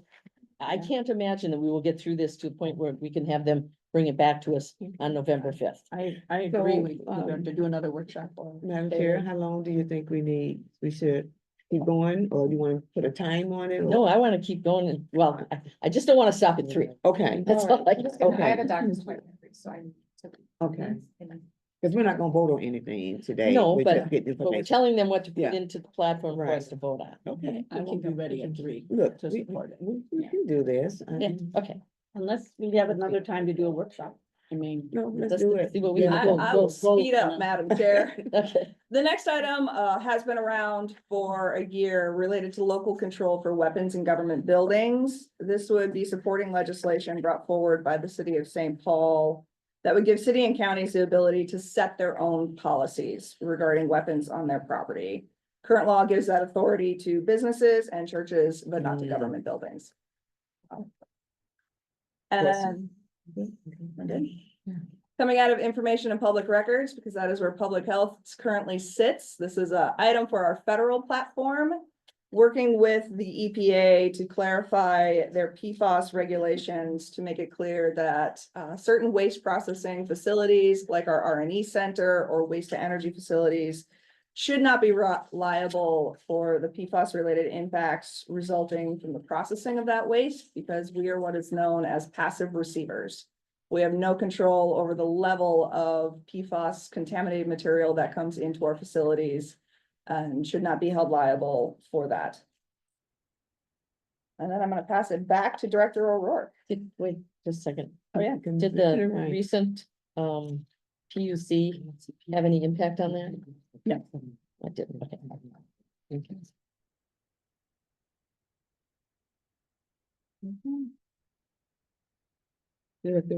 My turn again. Mhm. We can actually skip over the newspaper publication one. This is a pretty, we'd be supportive of position that's already in the AMC platform. We do want to dig into this one a little bit more, I think, and make sure that anything in our specific Ramsey County statutes works for the CFO's office and others in the clerk's office. The last one on this page is establishing a PILT, which is payment in lieu of taxes for Ramsey County. This is sort of another way of approaching the CPA issue that would be more specific to Ramsey County again and wouldn't take from the CPA pot. Obviously, we have a lot of tax exempt land here in the county with the colleges and churches and all of the state agencies and all of the things, so. I really like this idea. Commissioner Ryan. I really like this idea as well, and I don't think that we should tie it in any way to CPA because Okay. it's tools of funds. That's the only thing they have in common. Mhm. But we have, in greater Minnesota, all the federal lands, Yeah. state lands, Mhm. they get pilled for those, Mhm. so we should too. And Madam Chair, my understanding is we do get payment in lieu of for government buildings, right? So there is some part of a formula that we get some. No, we don't. We don't get anything? I think we get a very small amount of money for some forest or we're like Oh, okay. egg So we related don't land get and any. yeah, it's a very Wow, small that's amount. crazy. Yeah, I mean, we should just include ourselves in the formula or somehow Okay, for well, build. Yeah. So that we. We get aren't a very small amount, but destroying- yeah. nothing like Shut they it would get. down. Yeah. We get a radical here. We're not, Okay. we're not changing the build formula. We're just trying to be included in it. All right, perfect. Commissioner Zone. Thank you, Madam Chair. The thought just crossed my mind as I was having conversations with with Roseville, at least in some of our cities. Is that if we ask for PILT, like, have we had conversations with our cities about it too? I don't know. Yeah. Thank you for that question. We're gonna be meeting with them on a lot of our EDA work anyway, so this would be an easy thing to bring up off the top of my head. I don't know how they would be affected by a PILT for the county, but yeah. We've got a couple of opportunities to work with them and converse about both sides legislative agendas, so. County manager. Yeah, we're pretty early on this concept. I know, CFO Earl's been working with the assessor's office to get some information, so I think we need to package some more information, but this is a good placeholder and to feel out the commissioner's, favorability toward the item. So I think that's what the goal was today. So we'll bring something back as you go through that. You've got a couple more dates where we're gonna come back on some of this, so. And I do think it has to be very specific. I mean, it's, federally owned or state owned or something. So that it doesn't get too far afield from what others would get, because basically it's about the land that it's on. And that's how come greater Minnesota gets more, because ours have buildings on them. So is it gonna be universal? It's not just gonna be for Ramsey County, it's for all public buildings on public land? No. Yeah, you just want Ramsey County to get it. Some only cities already and, have PILTs though. yeah. So it sounds Yeah. like Carrie was just telling me Roseville, Northwestern College, some cities have advocated for themselves too. So we just need to make sure kind of how we fit into the mix with what we're gonna be looking into. So. Yeah. Well, yay, Roseville for doing that. Yeah. But I mean, I think, right, I mean, if we're gonna go for it, well, here's what, if I was a legislator, I would say, well, what about the other? you know? Well, we're not. We're not gonna worry about Wednesday County. Yay, she's crossed over. Yeah, I'm just trying to get my colleagues to help support it. yeah. Well, in all seriousness, St. Yeah. Louis County pursued a bill a couple of years Yeah. ago and they got it. Can't tell you how much they get for it, but they have a Yeah. special. bill. And we really absolutely So should that's do great. this. Yeah, Mhm. yeah, well, that's great then. We just need creative strategy. Good, let's Mhm. do what St. Louis done. But it's Alright. not a replacement for CPA. No, they're just totally separate. Yeah. Okay. This brings us to one of our last two slides, I believe, and it's just talking more about the bonding prioritization. I would kick this off by letting, last year was the official bonding year. They did not pass a bonding bill, so if you talk to some of our friends at the Capitol, they would like to have a bonding bill for 2025. And I know Senator Pappas and others feel strongly about that. In working with County Manager Becker, we've come up with some just kind of ways to think about the various projects that we have. Obviously, we have a lot of needs and we have friends around us like the city of St. Paul, the city of Roseville and others who have bonding projects too. And we often get into this space of supporting each other's works and then that, really breaks down to how you talk about it at the Capitol and whatnot. We want to lead with intentionality, I think, and focus on maximizing opportunities, right? For the county while making sure we're not putting our staff through unnecessary efforts. Because with any of this, whether it's the state's process or even putting together one-pagers there's a lot of staff time that goes into this. These people are sitting behind me. So I thank you for that. Some of the criteria we came up with that a bonding priorities review panel would consider is, how it aligns to strategic priorities and whatnot, racial equity, impact and opportunity, current momentum or previous momentum on any given bill, readiness and vision of the actual project. We brought forward things in the past sometimes that weren't ready for prime time. You also know how it works. You can ask for 20 million and be thankful to get $2 million of planning money if you're in those early stages, and that's sometimes the way the bonding bill works. Having legislative buy-in and support is really important. Community input and community support matters more and more the longer I'm around this business. And leveraging federal dollars like the infrastructure bill and whatnot is really important in the time that we're in right now. Nicole has it. Yes. Can I just Sure, say something, Catherine. because I Yes. have to Yeah. join my doctor's appointment, and I'll just add on bonding, I really encourage the board to continue to support Rice Creek Commons as the first priority. It had a really strong showing, had a bonding bill passed, it would have been the top funded local projects. And our ask has only gotten stronger in the last year, in that time that we are very close to a purchase and sale agreement.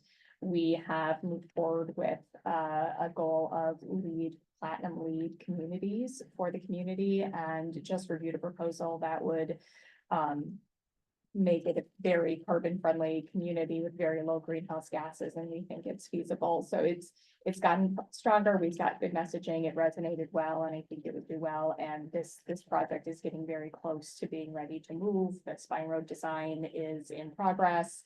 Outlot A, we're hoping to finalize that sale and get started there in the next few months. So I would strongly encourage my colleagues to keep that as the number one priority. And unfortunately, from there, I have to back out.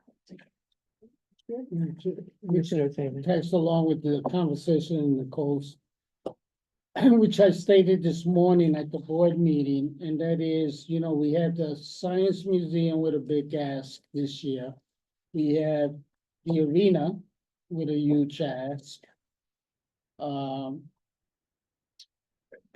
And having met with both of those folks in last week, first of all, I asked them to coordinate with themselves. So they know better. They've agreed to do that. To coordinate with you guys, our government office in the county. I told them that we were not gonna support anything if our two major projects were, I didn't quite say it like that, but I told them that in order to get our support, we have to make sure that both Barton Hills and the River's Edge. River's Edge were, because we're right there. We received money for River's Edge 2 years ago. We, as Nicole stated, we were on the verge of getting money this past year. I guess my question to you is, how big of an impact are they gonna have? We're talking about not 20, we're talking about between those two, $700 million in bonding. The city, having met with the mayor, the city, and I think he has publicly said, he's looking, they're 21% of the arena. And they're looking to us for financial support on that. I've asked all of them to give us information. We need numbers. We need data. I've done some floor prints and designs, but I guess my question to you is, where would something like this with a non-bonding year, is the assumption that last year's list is the list? Or is that out the window? Well, thank you for the question, Commissioner. Like Commissioner Frethem laid out, the bonding bill that was set to pass and didn't quite happen had $11 million for Rice Creek Commons about 10 days out from the end of session. And we would have liked to have seen that bill pass. It did not make it across the finish line. And I'll say, there was a bill that got super close, like brought up in the last 5 minutes of the legislative session. It didn't do very well for Ramsey County. And you'd be proud of me. I let certain legislators know, I'm glad that bill didn't pass, because it didn't do very well for Ramsey County. Some of those legislators know that have been very supportive of Rice Creek Commons. I believe they want to start with the list that they had last year, but I don't work in those offices and I can't guarantee anything. But it feels like to me, Rice Creek Commons was in a great place as I'm we not wrapped up asking the you to session. guarantee, I'm just saying, how does that change? I mean, I keep hearing that the list, last year's list is the list. And I'm questioning that, but I could, I could be dead wrong, because you got big players here. Right. With, and they're gonna put a serious lobbying effort. What I've asked them to do is to coordinate among themselves to begin with, and then to sort of give us information so that, I know the Wild said that within a couple of weeks, they're gonna give us all their financials. They've already gave me, other planning documents. The Science Museum is in the process. They don't have final numbers either. And then with the city, the mayor said he was gonna forward to me information on what the city would ask. I don't have a number on that either. But it seems to me that all of those things sort of play into our legislative agenda in terms of, I don't know, I'm asking a question, what is the impact? Is that list still strong enough to hold? And is, for example, the spine roll still on it? If you're asking me, I think the answer is yes. Okay, I think it continues to be in a strong position. okay. Okay, Commissioner Reinhardt. Well, we have bonding priorities, and these are Ramsey County. And then we've had generally support items where the city, or not just St. Paul, but others may be on that list. The city of St. Paul, and I'll just go with that because that's where we get most of the requests. They have their bonding priorities that are theirs, and then we ask them to support ours as well. But they're not on our list. Unless it's a county project, it's not gonna be on our pursue list. No, I'm just making sure that yeah. I wanna stay with the priorities we had from 24. I'm not changing the priorities we have. I'm asking the question. And when you have the Wild and you have the Science Museum Yeah. come in with $800 million in bonding request, and they've got, they're gonna put resources behind that. How strong is the list, the bonding list from last year's stand? That's all I'm asking. Okay, you're not asking about our I'm support not for it. talking Okay. about our list. So for clarity, you're asking Is the list from last year gonna be, This is strong Is it enough to strong stand enough? that kind of lobbying. You two guys have been in the legislature, you know better than I do. I mean, it is gonna be a priority for the city. The arena is, Mhm. the arena is a priority for St. Paul.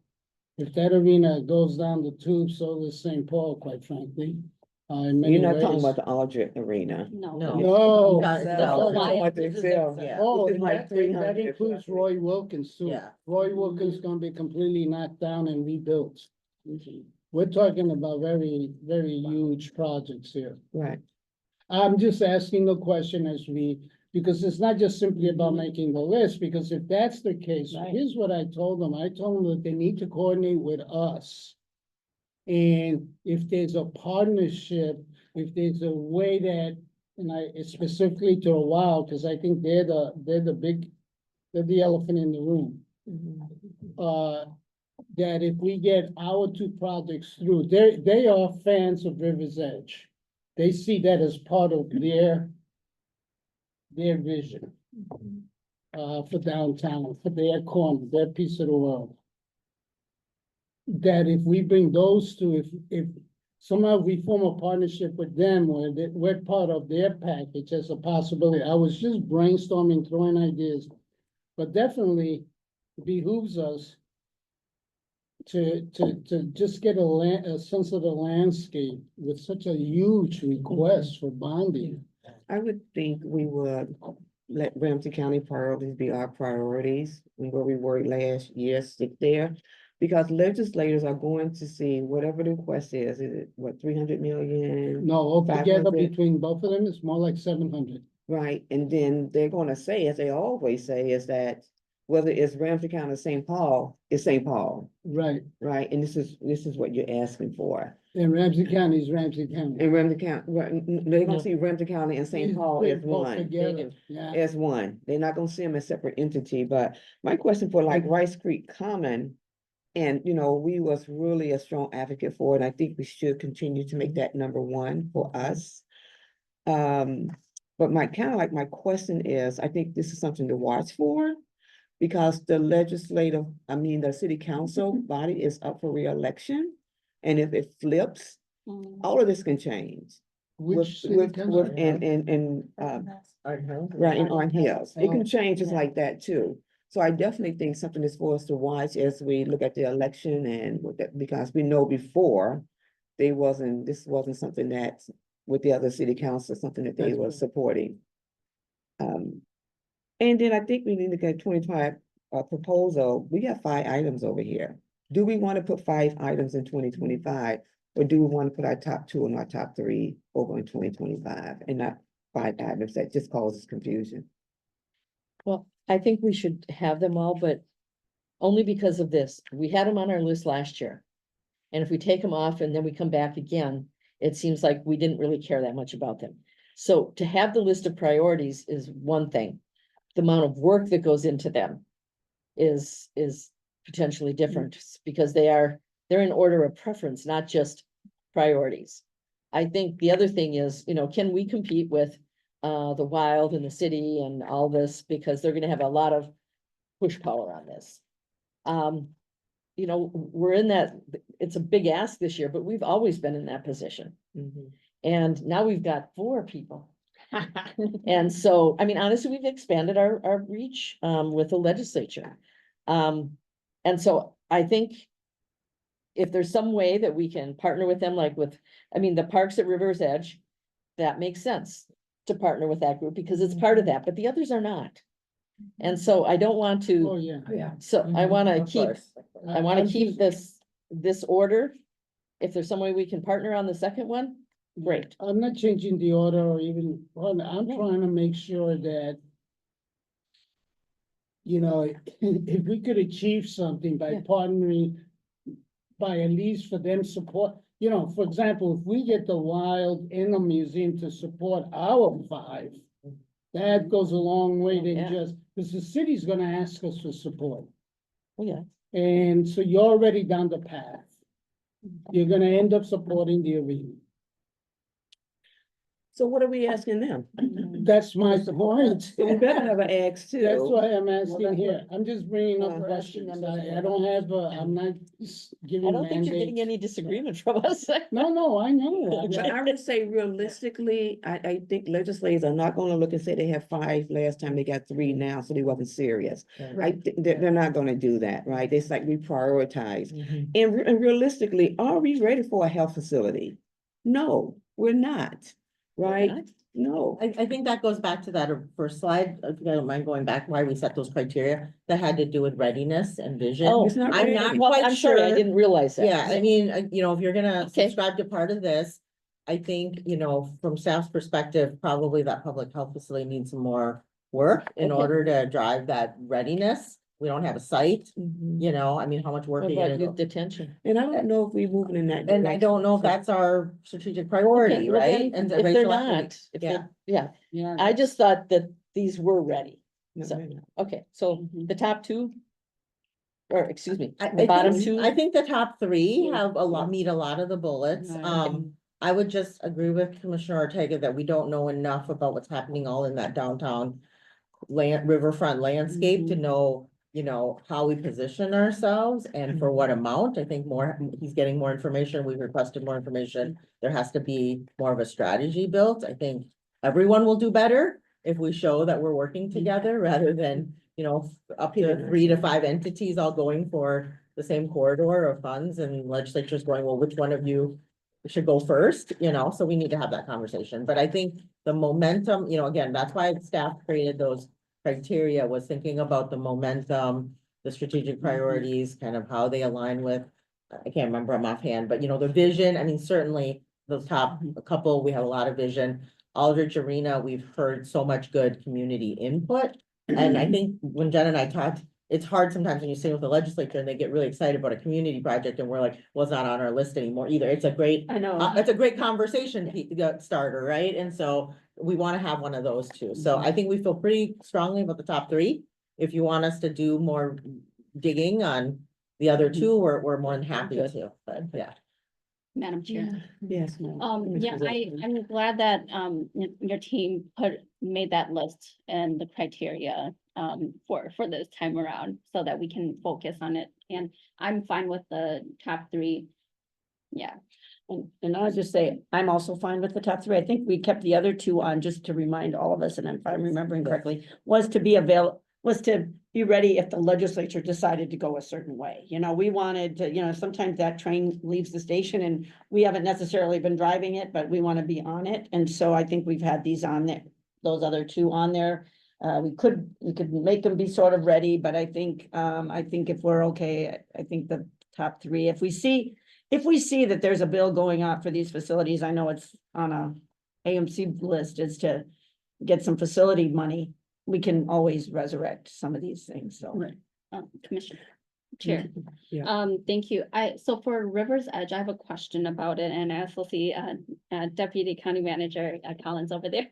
But about the Great River, Passage Conservancy, where they did, the ED shared that vision about like all the entities along the Mississippi River, like going together for like federal, like appropriations around this, because this is like a state asset or like, yeah. Mhm. So I was just wondering if like those conversations have like progressed in any way of like forming some sort of coalition and or working together, for, direct appropriations, both at the state and also at the federal level.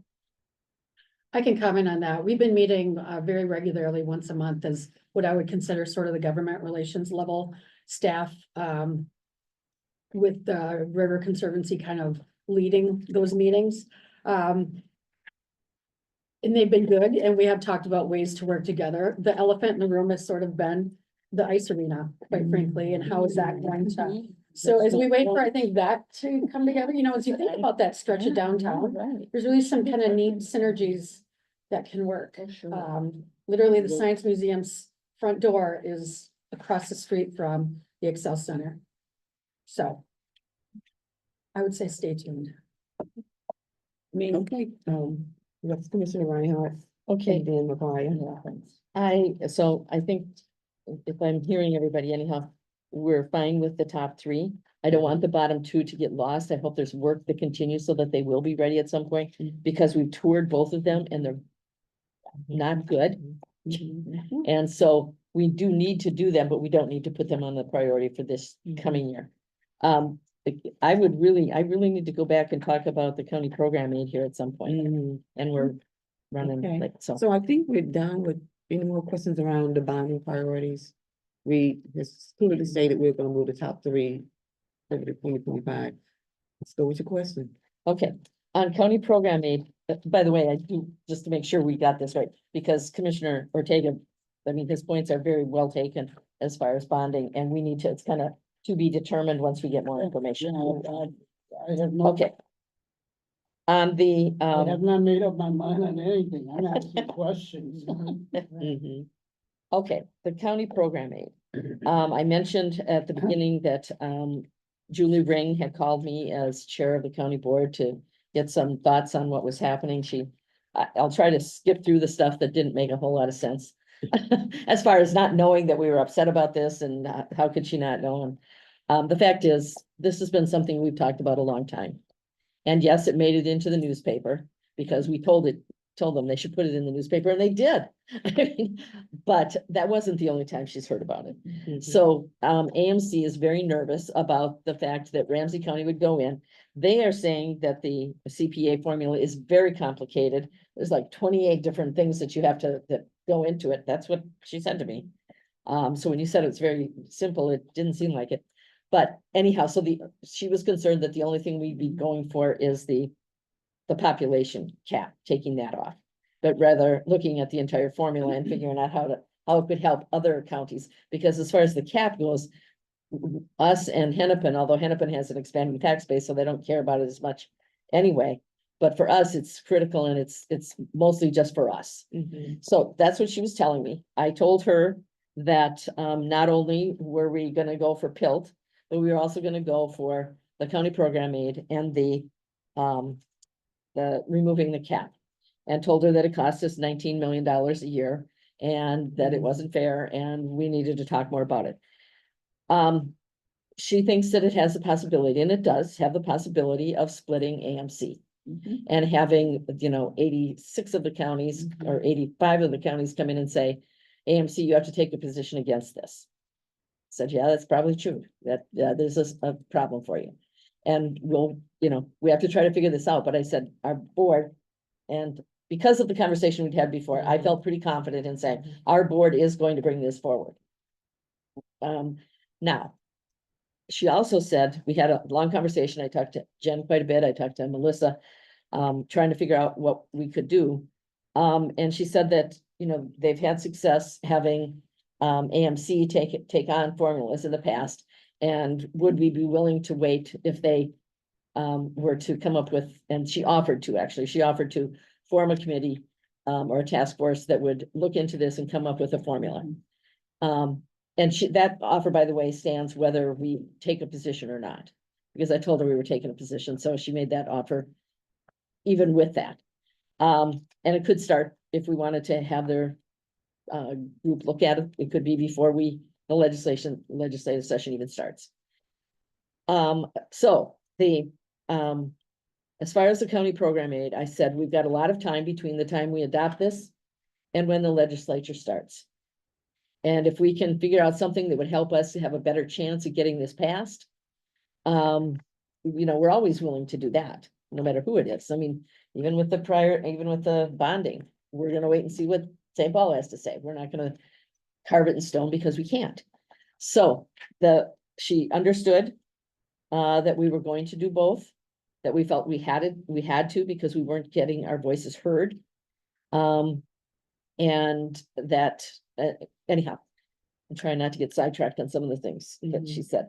It was a good conversation, though. I'm not saying that.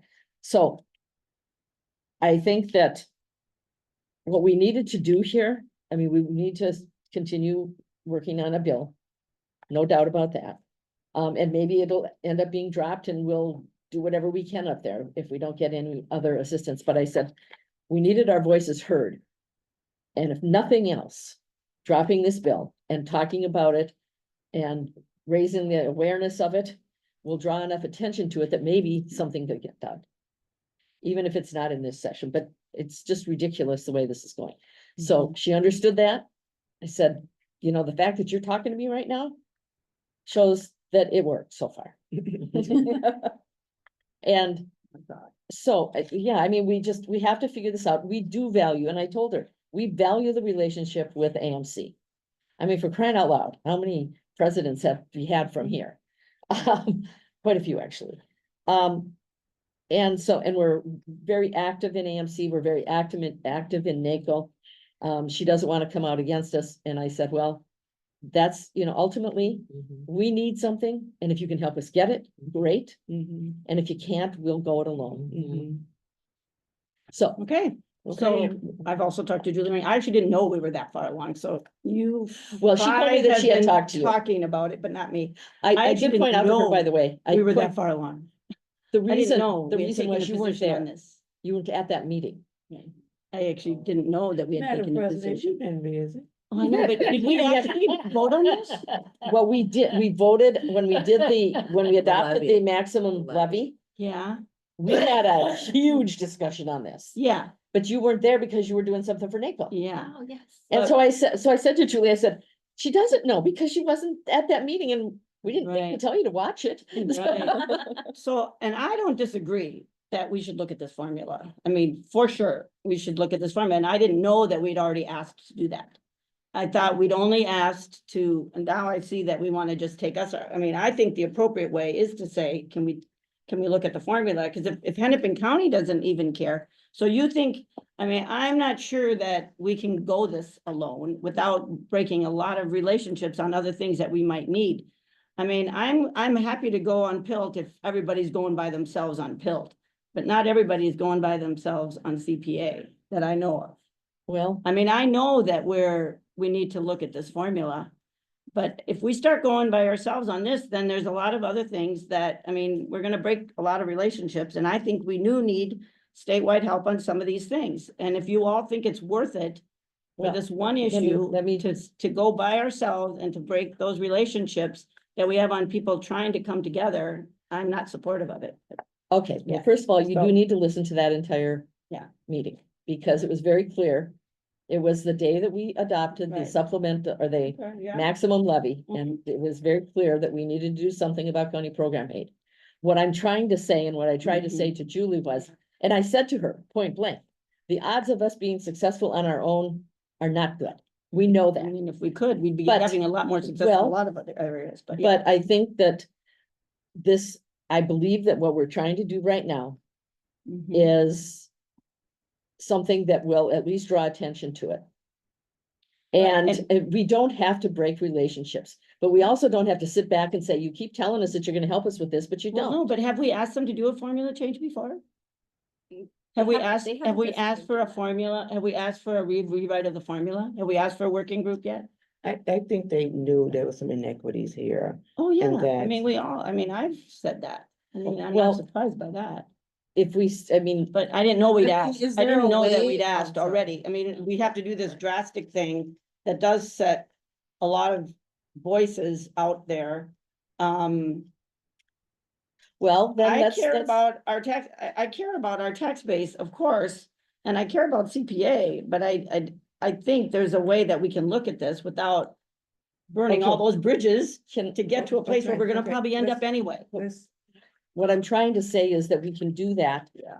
by, at this point anyhow, still saying that it's something we're going to do. I believe that by saying, coming out, and this will not come to us until November 5th. But that we can, maybe even between now and then, we can take Julie up on the offer, form that group now. So that we can figure out what we have in common. She believes that there's a way to come up with it, but if we just back off now. Well, I don't agree. I mean, I think if she says she'll do a task force, she'll do one. I just am shocked that we would break those relationships. Okay. I'm shocked. Yeah, so let's, That Jen and Melissa, don't we use relationships that we have at AMC? Are we ready to break all those? hold that, Okay. I think, Yeah. hold that. Commissioner Jones. Yeah. Madam Chair, thank you. I also want to provide a context of the conversation too, at Mhm. the General Government Committee. Yeah. This issue was brought up other counties brought up the issue. Yeah. But obviously, I did continue to press about CPA as well, and also about our need. And then, even before the conference that we had a meeting of some general government folks, as well as our staff, that presented about this as well. And in the formula, really, it is the multiplier. That's the biggest difference that impacts us the most. They said it so arbitrarily that says cities with 500,000 plus people gets counted as 0.25. Like not even 0.5, but 0.25, and to redistribute it. And I am just, I don't think we are like harming any sort of relationships, but I think we are elevating the conversations and pushing the conversations with our state legislators about it. And to also relook at it, I think we can pick up a simultaneous path of both looking at it as a whole, because there are enough counties that would want to pursue that formula change, as well as ours, where it's just the one multiplication factor. I disagree, but So, I'm gonna not support it, but if we bring it, I will support a formula change, and I'll talk about it, but, I just feel like it's a bad way to go. If Julie agrees to have if she thinks she can pull something together before the legislative session on And this, I I mean, think that I think that's a good our idea. I think it should say that we want to look at the CPA formula to make it more, to make it better for Ramsey County. And you can say, I mean, I don't know. I just think we should just ask for a task force on relooking at the formula, which is So basically what this can say. I think a task force, I think a conversation about it may be okay as long as it happens before session start. We have been talking about this, and clearly the legislation that were moved so many years ago really made Ramsey County and Hennepin County an outlier. Right? We don't have the tax base like Hennepin County. I believe we can get them to support us also, though. I believe we can go along and show the clear inequities that was created by the passage of this law. I look at AMC and, it's heavy rural, heavy rural. So I get it. They don't want us to, get our fair share. I don't think we're taking anything from them. Are we taking anything from them, or are we just trying to say that Formulas we're change. changing Oh, the God, formula? it'll take a ton. The money will come from them. If I you, mean, Right, that's maybe, right? We No, don't. so, that okay, doesn't two have to questions be the back way here. we do it. Yeah. Let's yeah. Susan. Go Sorry, ahead. okay. She's been working on it. Yes. Chair. I mean, Okay. the legislature doesn't give us enough money for any of this. Well, let's see what Susan say. comes, I would just Yeah. say, if they This- don't add money to the formula, Yeah. then you redistribute the formula, for then sure. other people do lose. Yeah. But But they can we've add, been But right talking now, about we're this, losing. We've been add money. Just like So with Susan- Community Corrections Act funding, which we did not get the funding formulas. I mean, I'm just saying, it doesn't happen that we get full funding, because it happened that way in CCA. Okay, so. We didn't get the full funding, and we ended up not making as much. So I'm frustrated by that from the legislative point of view. Okay. So it will take from other counties, but anyway. Commissioner Moran, thank you. I just wanted to clarify, our proposal hasn't always been that we would ask for the money at the same time we ask for the formula change. Knowing that it will be extremely unsuccessful at the legislature, and extremely unpopular to go and say, we would like to take $19 million away from all of our partners. Yes. That has never been, I think there's been confusion about that, so I'm trying to be really clear, that has never been our position. That's the way We it's talked being about it last perceived year. out in, that's the way Yeah, it's but- being perceived at AMC. Well, we can And clear it up with them. We tried to talk about that in an AMC meeting we had earlier. I think there was some confusion about just like language ended up separated from an appropriation last year. To be very, very clear, our proposal is that we would say, we stop artificially holding down the CPA formula for Ramsey and Hennepin County. Right now, what we should get is $19 million less based on an arbitrary, you get 25% of what the formula calculates on the tax equalization side. Like, there's no policy with it, it's just, you get less if you're a big county. And so all the things like y'all been talking about the details in the calculation that, all of those factors, it's true, those are very complicated. We're not proposing to go into those. But as all of those produce a number of what everyone gets under the formula, the last thing the formula does is say, and y'all get a quarter of that. Mm, And so that's what we're proposing to change, and we would say it would be paired with an appropriation so that no one else loses money under that change. We would just say, stop harming the two urban counties, diverse counties, counties with a lot of needs, counties with different, Ramsey County is the only county with a area median income lower than cost of living, like, stop. Suppressing. Remove So it's a the great harm to concept. us. It's a great concept, but 19 million just for Ramsey, and then how much for Hennepin? Like 36 Oh, that I million? don't have it Yeah, yet. In the so 37, 36 yep. million, right, so 50 million that the legislature is gonna come up with. I mean, I just saw that they did it with CCA. I mean, we said, we want this formula and we have to have the funding to go with it for it to be fair. It So, didn't happen. yeah. So question they, is- on their wisdom, do change formulas, but then they make it, so it will, I mean, I wish we would get an extra 50 million Mhm. for this formula. I haven't seen where the legislature has decided to do that. So how I do we like the make this idea more of it. fair? Well, I think we come up with a formula change. I mean, we come up with that. And, yeah, and maybe, as you said, not come up with it. I mean, Can I have the money offer a separate, solution? but yeah. Okay, well, that's Susan and then solution. I would just Mhm. offer one other approach would be to phase it in over time. So you're right, it's a big number at the beginning. You could say instead of 25%, 50%. So there are versions of language that we can look at and say, how do we phase this in over time so it doesn't cost a huge dollar amount upfront in Mhm. order to do this, and you can work that in over time and ask for that appropriation increase over time versus asking for it all in the first year. And I don't mind asking for it all. I'm just saying, we're not gonna get it. And if the formula goes into place, then all the other counties get less, which I'm just saying breaks relationships. So we just have to be upfront about that.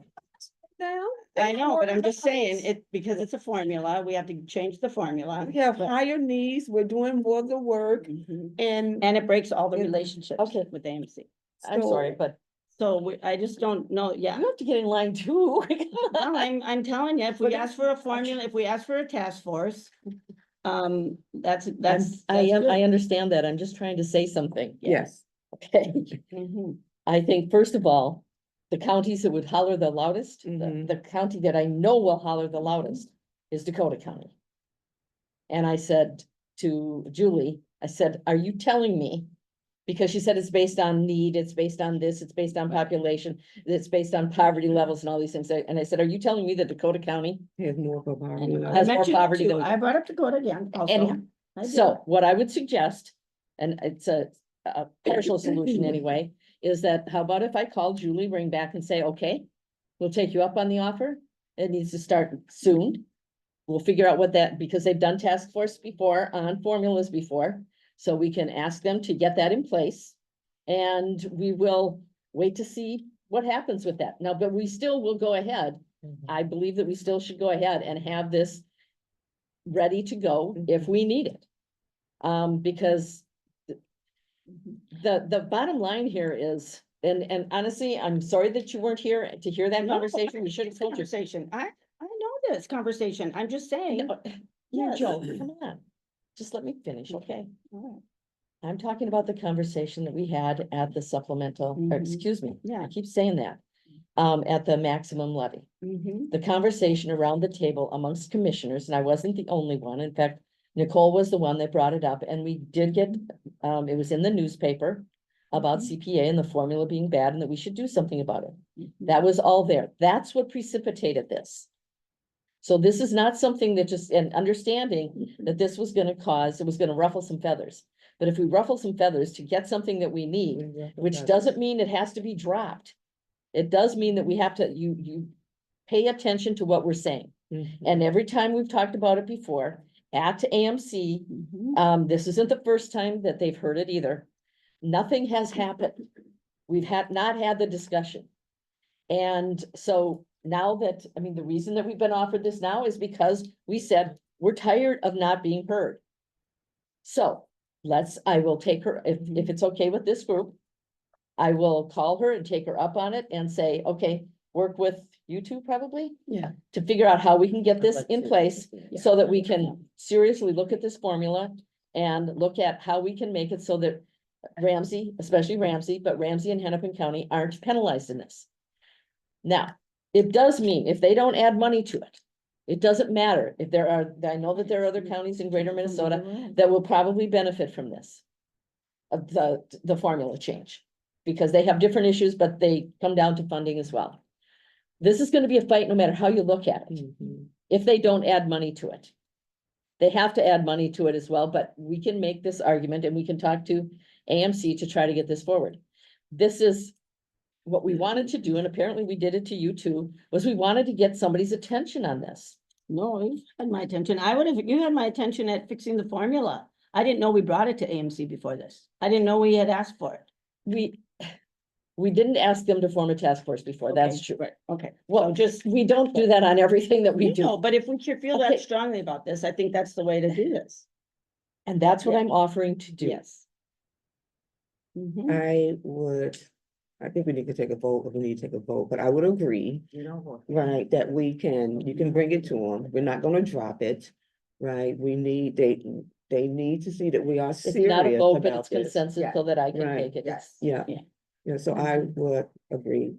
Taya, Yeah. Oh, I wasn't raising my hand. okay, Were you agree? asking me? Yeah, you agree? Yes, Oh, I no? agree that we need to move forward. The path. Mhm. It's almost similar to what I was asking with my question. That is, we need More to keep information. exploring more Yeah. I information. mean, I figure out- support that for sure. I mean, I support a way to do this. I worry that we're not gonna get any further and we're gonna burn bridges. So that's my goal, is to Well- not burn so many bridges, which we're gonna need their help at some Could I point. just What say do you need something? help with? I'm just Well, asking, I don't Yeah. know. Listen, and Jennifer, if they ever need any help from any partners at AMC, can we just do all this on our Can I own? skip that question? Right now. Yeah, really. Yeah. Yes. Madam Chair, I would like to also understand more about like the burning bridges part that you Right, yeah. mentioned a few times, because we're not asking that anybody loses. We're just asking for the additional dollars Mhm. to expand the CPA pool. Right, so if we don't get the money, I mean, we're saying we're gonna go for this legislation, and if we It don't get the includes the money, money. it takes from other places. Oh, okay, got it. You know, and we've seen it happen where it doesn't get the whole money. I mean, I'm not sure if I can remember a formula change where they got the full Oh, yeah. funding. I mean, I just Mhm. know that it's not what usually happens. Okay. Madam Chair, I just, in 2008, I was on a task force, AMC. Probably Mm. the last time We we did it, changed. yes. Yeah. We got all 87. It took all summer, it took Mhm. 4 months, a lot of arguing. Mhm. Only 15 of us statewide, county commissioners, but we came up with a formula change. Yeah. And so it could be done. No, totally it can be done. It takes time. Yeah. And even if we were to fail back in 08, it was still worth the effort because it does elevate the issue. Maybe it would have led to other pathways. I don't know. We were successful. And that was the last time, Mhm. but it has been done. Yeah, Oh, yeah, So it are you totally saying has we were been. getting less money then? Oh, yeah. We was even getting even less. that Okay, wasn't yeah. CPA though, was it? No, that That was was, the sales. CPA. That had to do with, So, something. the formula for, transit. roads and Yes. transportation Yeah, and transportation, everything right. else. Yeah, And this We is were a- being shorted on that Right, too. you're right. So, at the end of the day, one of our main priorities and values that we stand on is about equity and fairness. Mhm. And clearly, Mm. others are not honoring that because they see a benefit in us getting less dollars to do We're- more work with the money gonna we shut have the to fuck up. We're do. gonna work on the- And so, we must move forward with this, right? Okay. And, if people get angry that we're advocating for our county and our residents to do the work that we have to do, they can get angry about that. I'm Well, just right, saying, and- we're I think part that's of the way- I think- association that we can all do things that work together. Okay, Could so I yes, I support you. Could I just say, in that task force, the 15 of us, there were only 5 urban, 5 from the metro area, Mm, 10 from out of state. mm, And we came out unanimous. There was a lot of shouting, yes, a Right. lot of I'm sure. animation. And a lot of But shocked you faces could when we get came there. on, got And you it. wanna know something? The relationships were frailed, Yeah. frayed Mhm. for a while, but actually with some of them, they became stronger afterwards. Right, they'll become strong allies. I'm just saying, don't think we can do all this by ourselves. Yeah. Like you said, what do we need them for? And that's Mhm. so dangerous, because I Mhm. think we do need allies in in this work. We need Absolutely. Maxa, we need SHIP, we But- need all but- these. but you know. Mary Jo, But we need allies Ramsey too. and Hannah been moving forward that Yeah. made that task force happen. Absolutely. I'm not saying we shouldn't take a role in that, a strong role. Okay, well, it sounds like I can call Julie. Yeah. Okay, and try to, and that doesn't mean that we drop it here, but we're not adopting anything right now. Okay. I have to share. Okay. I'm sorry. And I just think, well, first of all, I mean, I'm chair of the board, which is why I'm the messenger here, Mhm. so please don't shoot me. No, for no, that. I know. But I do hope that you will go back and listen to that, Mhm. discussion. And I think that honestly, with me calling Julie back, this is better than I thought I was gonna come out of here with, Yeah, that's good. that she will jump at that chance. And I think that, that will actually build relationships. Mhm. But if we hadn't done this, I wouldn't be in a position to call her and ask her to do that. So that's how come I said, there's a lot of time between now, right now, October, and when we are actually putting this all together. And the legislature starts, and before you can even drop a bill, it's the end of January, right? Right. Okay, we've got a lot of time to work through this. But without this discussion that we had on that day, we wouldn't be having the conversation with AMC to try to build relationships rather than break them. She is gonna be thrilled by that. Throw the grenade in and then pick it up. Yeah. I see. I Yeah. mean, you know, That's as okay. Yeah. legislators, I we do mean, this all the time. I This know, is which is nothing new, really right? frustrating. We but as I know we do it a legislators, lot. we fuss, we go, you know, we get our points across. I have to say, as a county commissioner, I am so happy I don't have to worry about the other 86 counties, right? I can just focus on Ramsey County and what we need here without someone giving an opposing opinion why we need to worry about rural Minnesota, who often cannot stand the urban core. I know, Everything but is our fault. We're always doing something wrong. And, you know, we're on the short end here. I know, You but know, we and can't so- break, we can't, I don't But that's disagree, okay. but we We're not can't breaking, break those but we- bridges well. We We can don't have a always healthy agree with them. decision. I know we I don't. mean, we have a healthy I told you, discussion. no, we don't. It's okay, and if, it's okay to not align all the time too. It's okay to bring a little attention to the table. It's okay to advocate and fight for the things you want Well, for your county. I will tell you, it's breaking okay. bridges as we speak, so just so you know. But Give me here a we are. hug. No, but we are breaking bridges. I mean, I'll tell We you, are gonna be AMC, fine. yeah. AMC, we're She breaking will, bridges. she will. So, yeah, She'll survive. yeah. No, well, They will these be- are, I mean, I don't, yeah, anyway. Here's, I'm not voting for it, but anyway. I mean, not you're on gonna, there. yeah, you're gonna be, We got it. these are, This yeah. is two of them. I'm voting for a task force to look at the formula. Can I make one quick comment on this? They reached out to me, I've added myself, and also we had one extra slot for our 10 votes. So I added Jolie so that we pulled out our whole slate is full with votes, just so you know, Madam Chair. For this here. Yeah, for the 28th at the District 10. Because we had some empty names, and I just took care of that today. This is an update. Okay, can I do I'm gonna have to leave here pretty soon too. So can I just, for Yeah. environment and natural resources? This is the first time I think that I think we got 100% unanimous on the solid waste one, and that's about emerging technologies. Score funding, C&D, I mean, it covers a lot of different things, I understand that. But I would hope that this county, with the anaerobic digester and everything that we're doing with Washington County, would make that we would all vote in favor of that as one of them. Which one? Number one, solid waste. And just to remind people, you can't vote on this and hand it in. You have to be physically at that meeting. So I hope we can all be physically at the meeting. But I yeah, won't be there. okay, well, it's too bad because we I can won't be able to vote vote then. Other people can vote for you then, I think. And everybody who's there can vote. So I might be able to allow Amy to vote on your behalf. Okay. So Yes, I can just let if we know somebody, if somebody can't be there, just give me your name. we I'll should, figure it out. then we can slot people in. Yeah. Okay. You won't be there. I won't be there. Think I have a conflict. Yeah. You have a conflict too? Okay. Okay, well, we need to get our votes in. Yep. Okay, that's why we're doing this. Okay.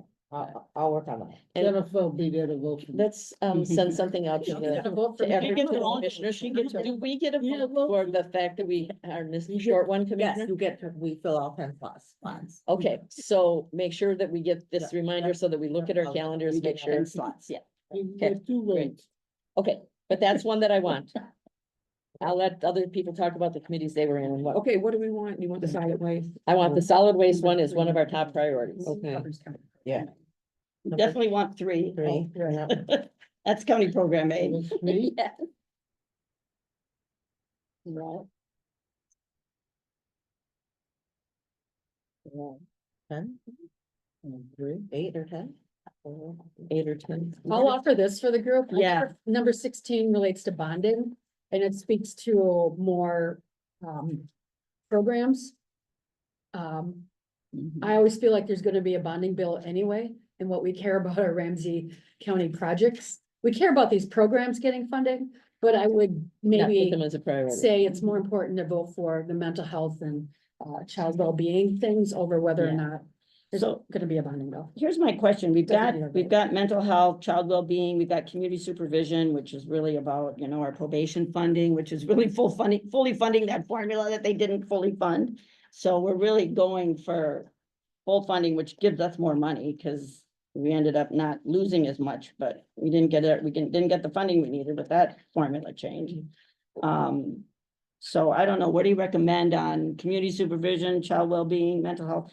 Mental health will probably be combined. I just. I was wondering about that. Yeah, well, one is about long-term treatment and housing supports for youth and adults experiencing, this is in the criminal justice system and the Public Safety Committee and I love this committee because it's all these sheriffs and all these law enforcement and they just want mental health, and so they really wanted their own thing, even though we told them that, and I'm in that committee, even though we told them that mental health was going to be in public health and human services, we thought it was good to have it be in both areas. So it may split itself up, but I'm confident it's going to be one at the top, but we Well- can vote for one of those or, Could I just on that one? yeah. To me, 12 out of the two of them, Mhm. 12 to me sort of goes hand in hand with what we're dealing with also in the jails, Yeah, where our jails are overpopulated and we have a lot of younger folks that we don't have facilities to go to or services, better put. So I'm not pushing one or the other. I'm just saying that we get some Well, if we doable- vote for both, we dilute them both. yeah, so Commissioners, I would recommend number 8, in the Yeah. public health and human services, because it will also have an impact on the county budget. There's items in there, they want to fund a children's mental health initiative, that's funding to the counties. We Mhm. currently have an adult mental health initiative, this would mirror that. It would permanently eliminate the county cost share for do not meet medical criteria. We're currently in sort of 2 to 3 year So they elimination of could that bring it cost. back. okay, So that also has an impact on So ongoing I'm county gonna budgets. support okay, so. 10, Definitely number 10, yes. only because I know rural Minnesota hates it with a passion. And feel strongly that they just cannot do that because it's, But they're gonna go for the workforce. The Yeah. people are gonna vote for this because of other stuff in there too. That, So, but no, wait, anyway, you said 10, going. right? Not Yeah. 9, okay. You're gonna Okay, go we've with got child 4 now. well-being. I know, I was just, yeah, To a lot of the other issues that we have. this Yeah. is really huge. so they're gonna, I only gonna agree, support Amy. one issue area under each one of these. You don't have to, No, you can do you it, can- no, it's up you to can 5. do it up to 5. So if we add in 7, we've got 5. That's it, that's And all. public safety, right, the mental health will be covered under 8. even though I'm on that committee, and I agree with you, Raphael. Can we do 8 or Mental 12? health is good. Both. 8 and 10. Oh, yeah, I'm sorry. So what I heard is number 1, solid waste. I mean, it's just stated number 1 here. Mhm. Okay, number 3, the property tax levy and mandate relief. Number 7, human services systems modernization. Number 8, mental health, and number 10, child well-being. Good. Yeah, that's good for, I think, does that hit that, I'm looking at our government relations people, does that sort of hit the main things that we should, I think if we vote together, it's gonna elevate it. Room one more time. Oh, Okay. sure. Number one, I'm going by the numbers on the Yep. ballot, okay. Number one, solid waste. Number three, property tax levy and mandate relief. Number seven, human services systems modernization. Number eight, mental health. And number 10, child well-being.